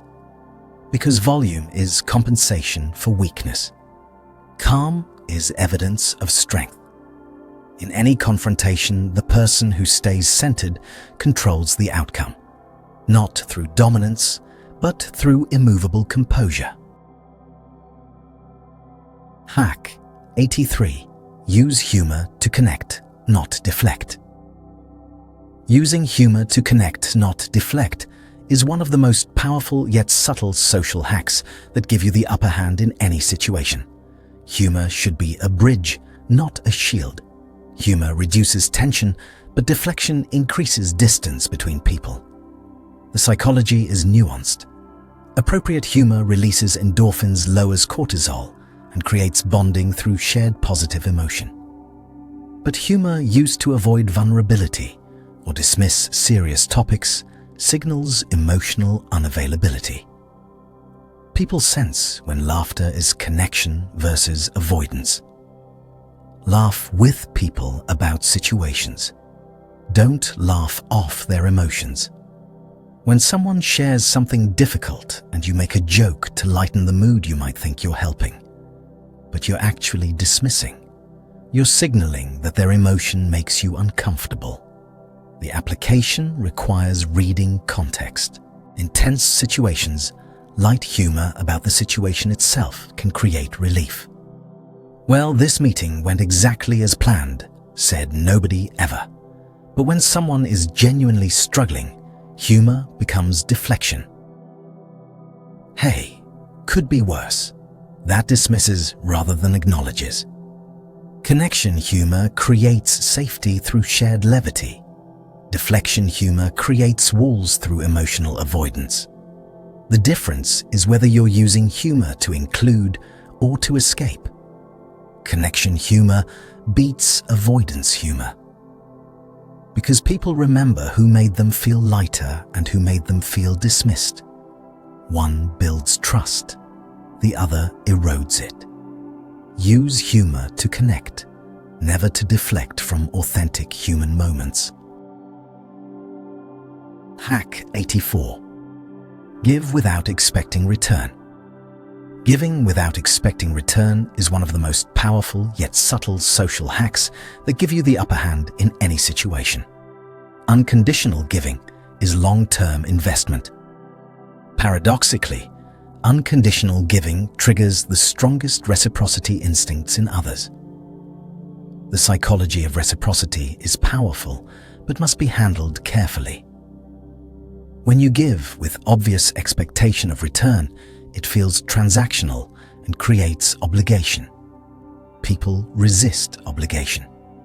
But when you give freely with no strings attached, it creates genuine gratitude. And gratitude generates voluntary reciprocation, far more powerful than obligated repayment. Help, because you want to help, not to create debt. When you approach giving as relationship investment rather than transaction, the entire dynamic shifts. You become someone who adds value rather than someone who collects favors. The application is giving freely in moments that matter. Make introductions without asking for introductions back. Share knowledge without hoarding. Help when you can without tracking who owes you. This abundance mindset is magnetic, but, and this is crucial, don't give to depletion. Sustainable generosity requires boundaries. Give from surplus, not from sacrifice. Otherwise, resentment builds and generosity becomes martyrdom. Givers gain more, but gain isn't the purpose. The purpose is genuine generosity. The gain is a side effect. When you flip that, when gain becomes the purpose, people sense it, and the magic dies. Give freely, receive gratefully, but never confuse the two. Hack 85. Focus on shared wins. Focusing on shared wins is one of the most powerful yet subtle social hacks that give you the upper hand in any situation. We won beats I won every time. Collective success strengthens bonds in ways individual achievement never can. The neuroscience of group success is powerful. When victories are framed as shared oxytocin and dopamine release in everyone involved, the win becomes part of group identity rather than individual achievement. This creates cohesion, loyalty, and commitment to future collaboration. Individual success creates respect. Shared success creates belonging. And belonging is a deeper motivator than respect. People will work harder for a team that includes them in victory than for a leader who claims solo credit. The application is consistent we framing.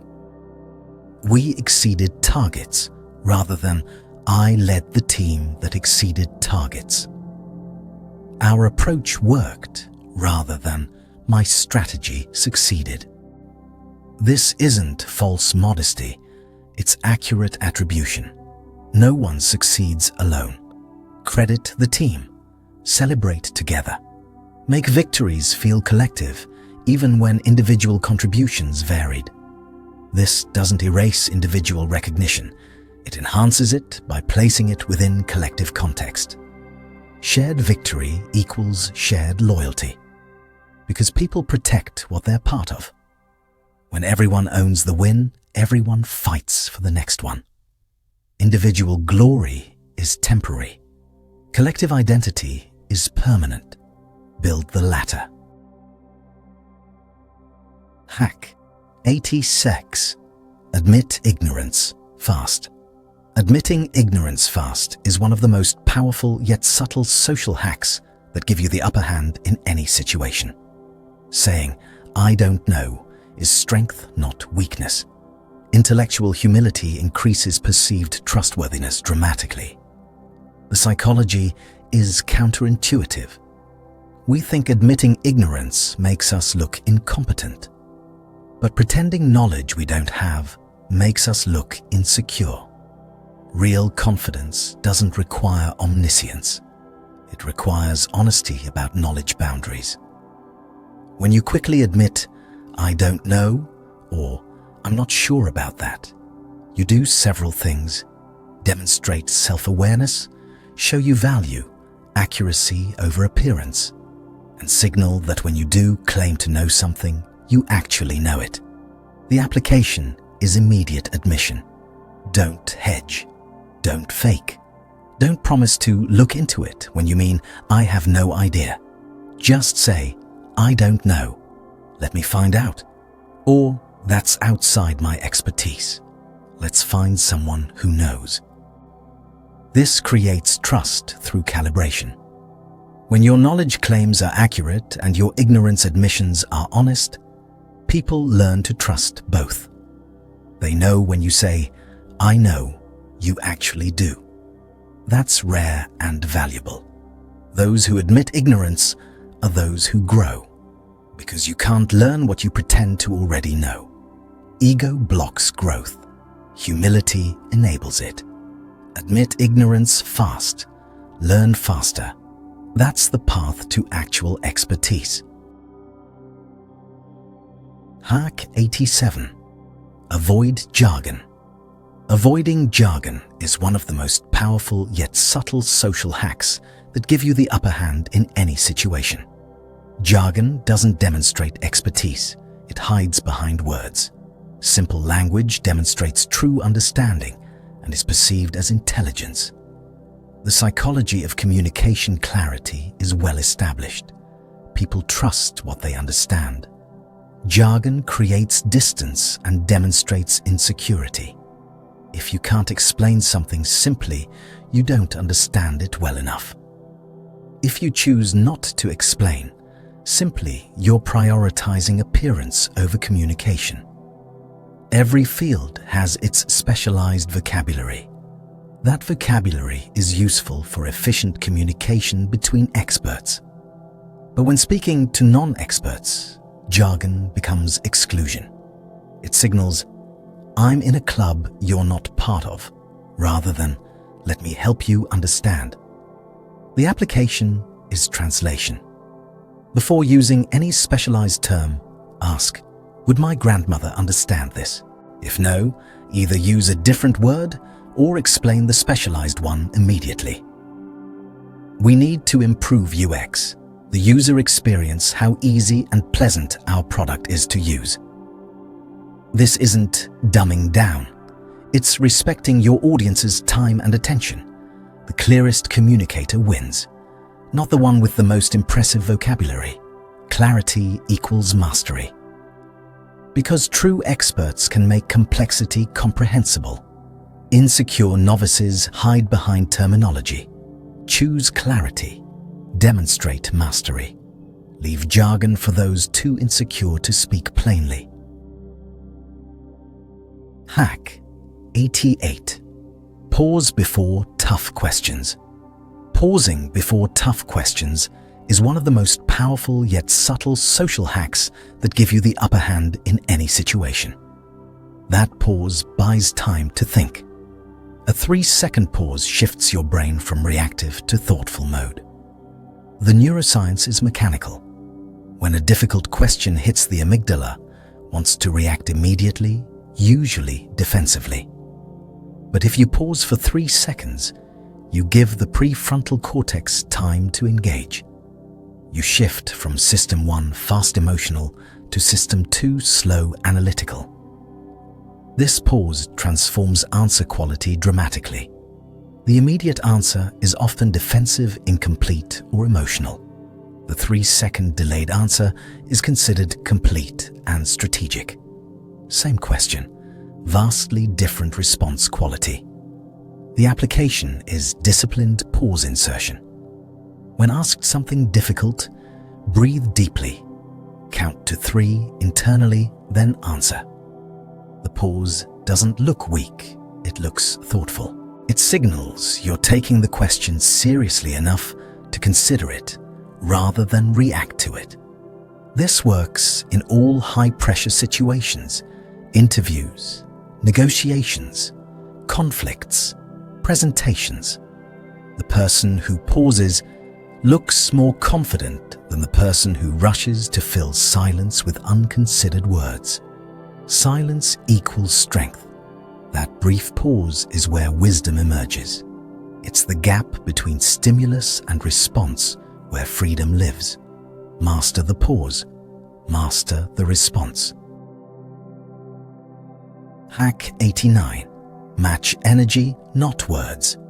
Matching energy, not words, is one of the most powerful yet subtle social hacks that give you the upper hand in any situation. Energy is emotional language.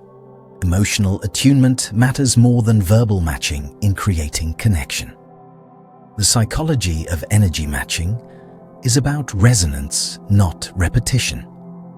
When someone is excited and you match their excitement level, connection happens. When someone is grieving and you soften your energy to meet them in that space, connection happens. It's not about what you say, it's about the emotional frequency you transmit. Words can be perfect, while energy is completely mismatched. "I'm so sorry for your loss," said with high energy feels jarring. The same words said with soft, present energy feel genuine. Energy is the carrier wave that determines how words are received. The application is energy awareness and calibration. When someone is enthusiastic, lift your energy to match. When someone is contemplative, lower and slow your energy. This isn't mimicry, it's meeting them where they emotionally are. This works because mirror neurons respond to emotional state more than verbal content. When energies align, brains synchronize. When energies clash, disconnection happens regardless of verbal agreement. Vibe matters more than vocabulary. Because humans are emotional creatures, first, verbal creatures, second. Match the energy. The words will take care of themselves. Mismatch the energy and perfect words won't save you. Hack 90. Offer small favors freely offering. Small favors freely is one of the most powerful yet subtle social hacks that give you the upper hand in any situation. Small favors are big relationship deposits. Reciprocity starts from small acts that accumulate into significant trust. The psychology of reciprocity is exponential, not linear. A small favor, making an introduction, sharing a useful article, offering a quick tip, costs you little, but means disproportionately much. Because it signals you're thinking about them. You're available, you're generous. These micro deposits accumulate. Each small favor adds to a relationship account that eventually pays significant dividends. Not because you're calculating return, but because humans are wired for reciprocity. Generosity generates generosity. The application is habitual giving without calculation. When you can make an introduction that helps someone, do it. When you know something useful to someone, share it. When you can save someone time with a quick tip, offer it. Don't track. Don't tally. Just give. But boundaries matter. Small favors should be genuinely small things you can do easily without sacrifice. If favors become burdensome, resentment builds. Sustainable generosity comes from surplus, not sacrifice. Give small, gain trust. Not because gaining trust is the goal, but because small, frequent generosity naturally builds relationship foundation. And strong foundations support everything else. Hack 91. Speak last in groups. Speaking last in groups is one of the most powerful yet subtle social hacks that give you the upper hand in any situation. The person who speaks last controls the conclusion. This combines recency effect with information advantage. The psychology is strategic. By remaining silent initially, you gather information. You learn everyone else's positions, objections, and priorities. You see the direction conversation is heading. Then, when you speak, you can synthesize, address gaps, and provide the conclusion that accounts for everything said.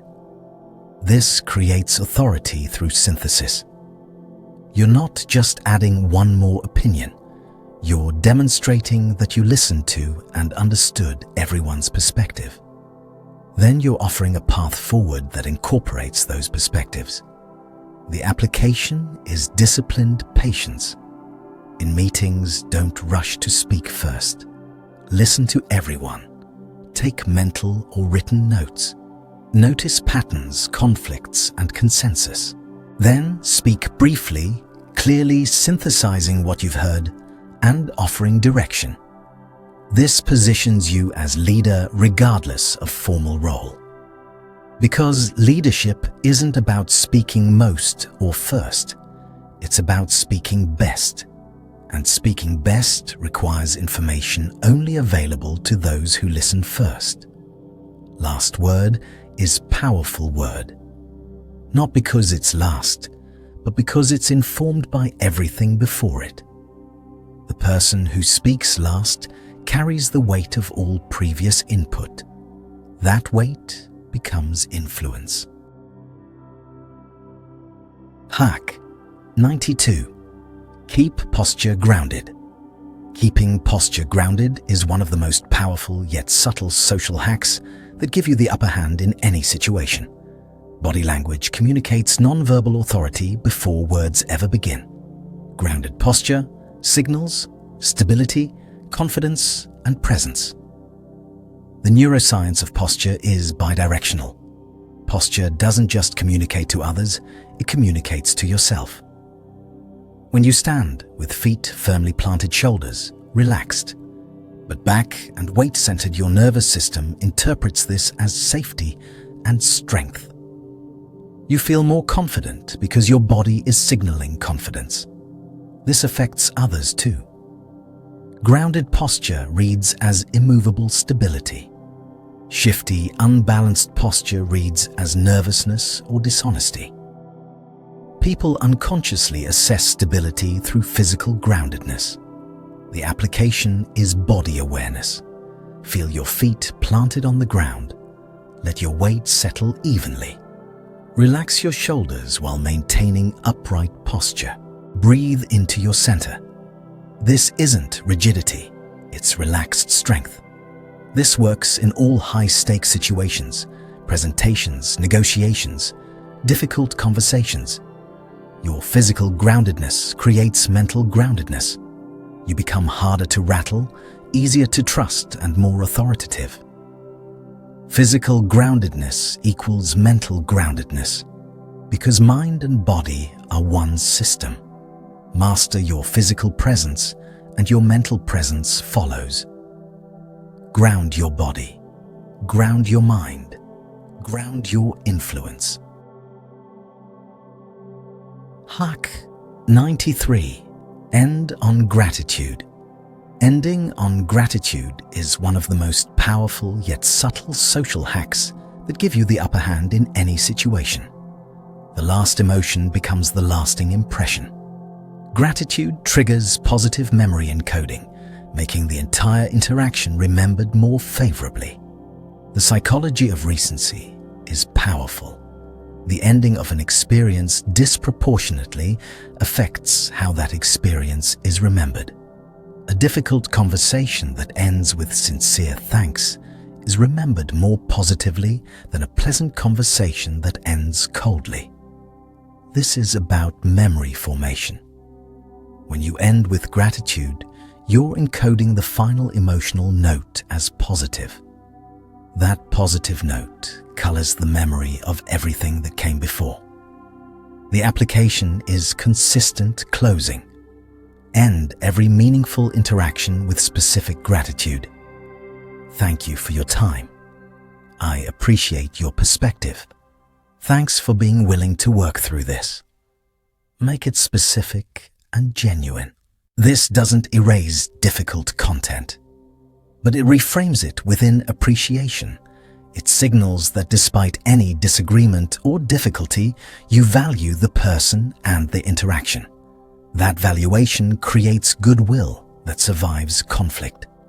Gratitude is magnetic closing. Because humans remember how you made them feel, and ending on gratitude makes them feel valued. That feeling is what they carry forward. That feeling is what brings them back.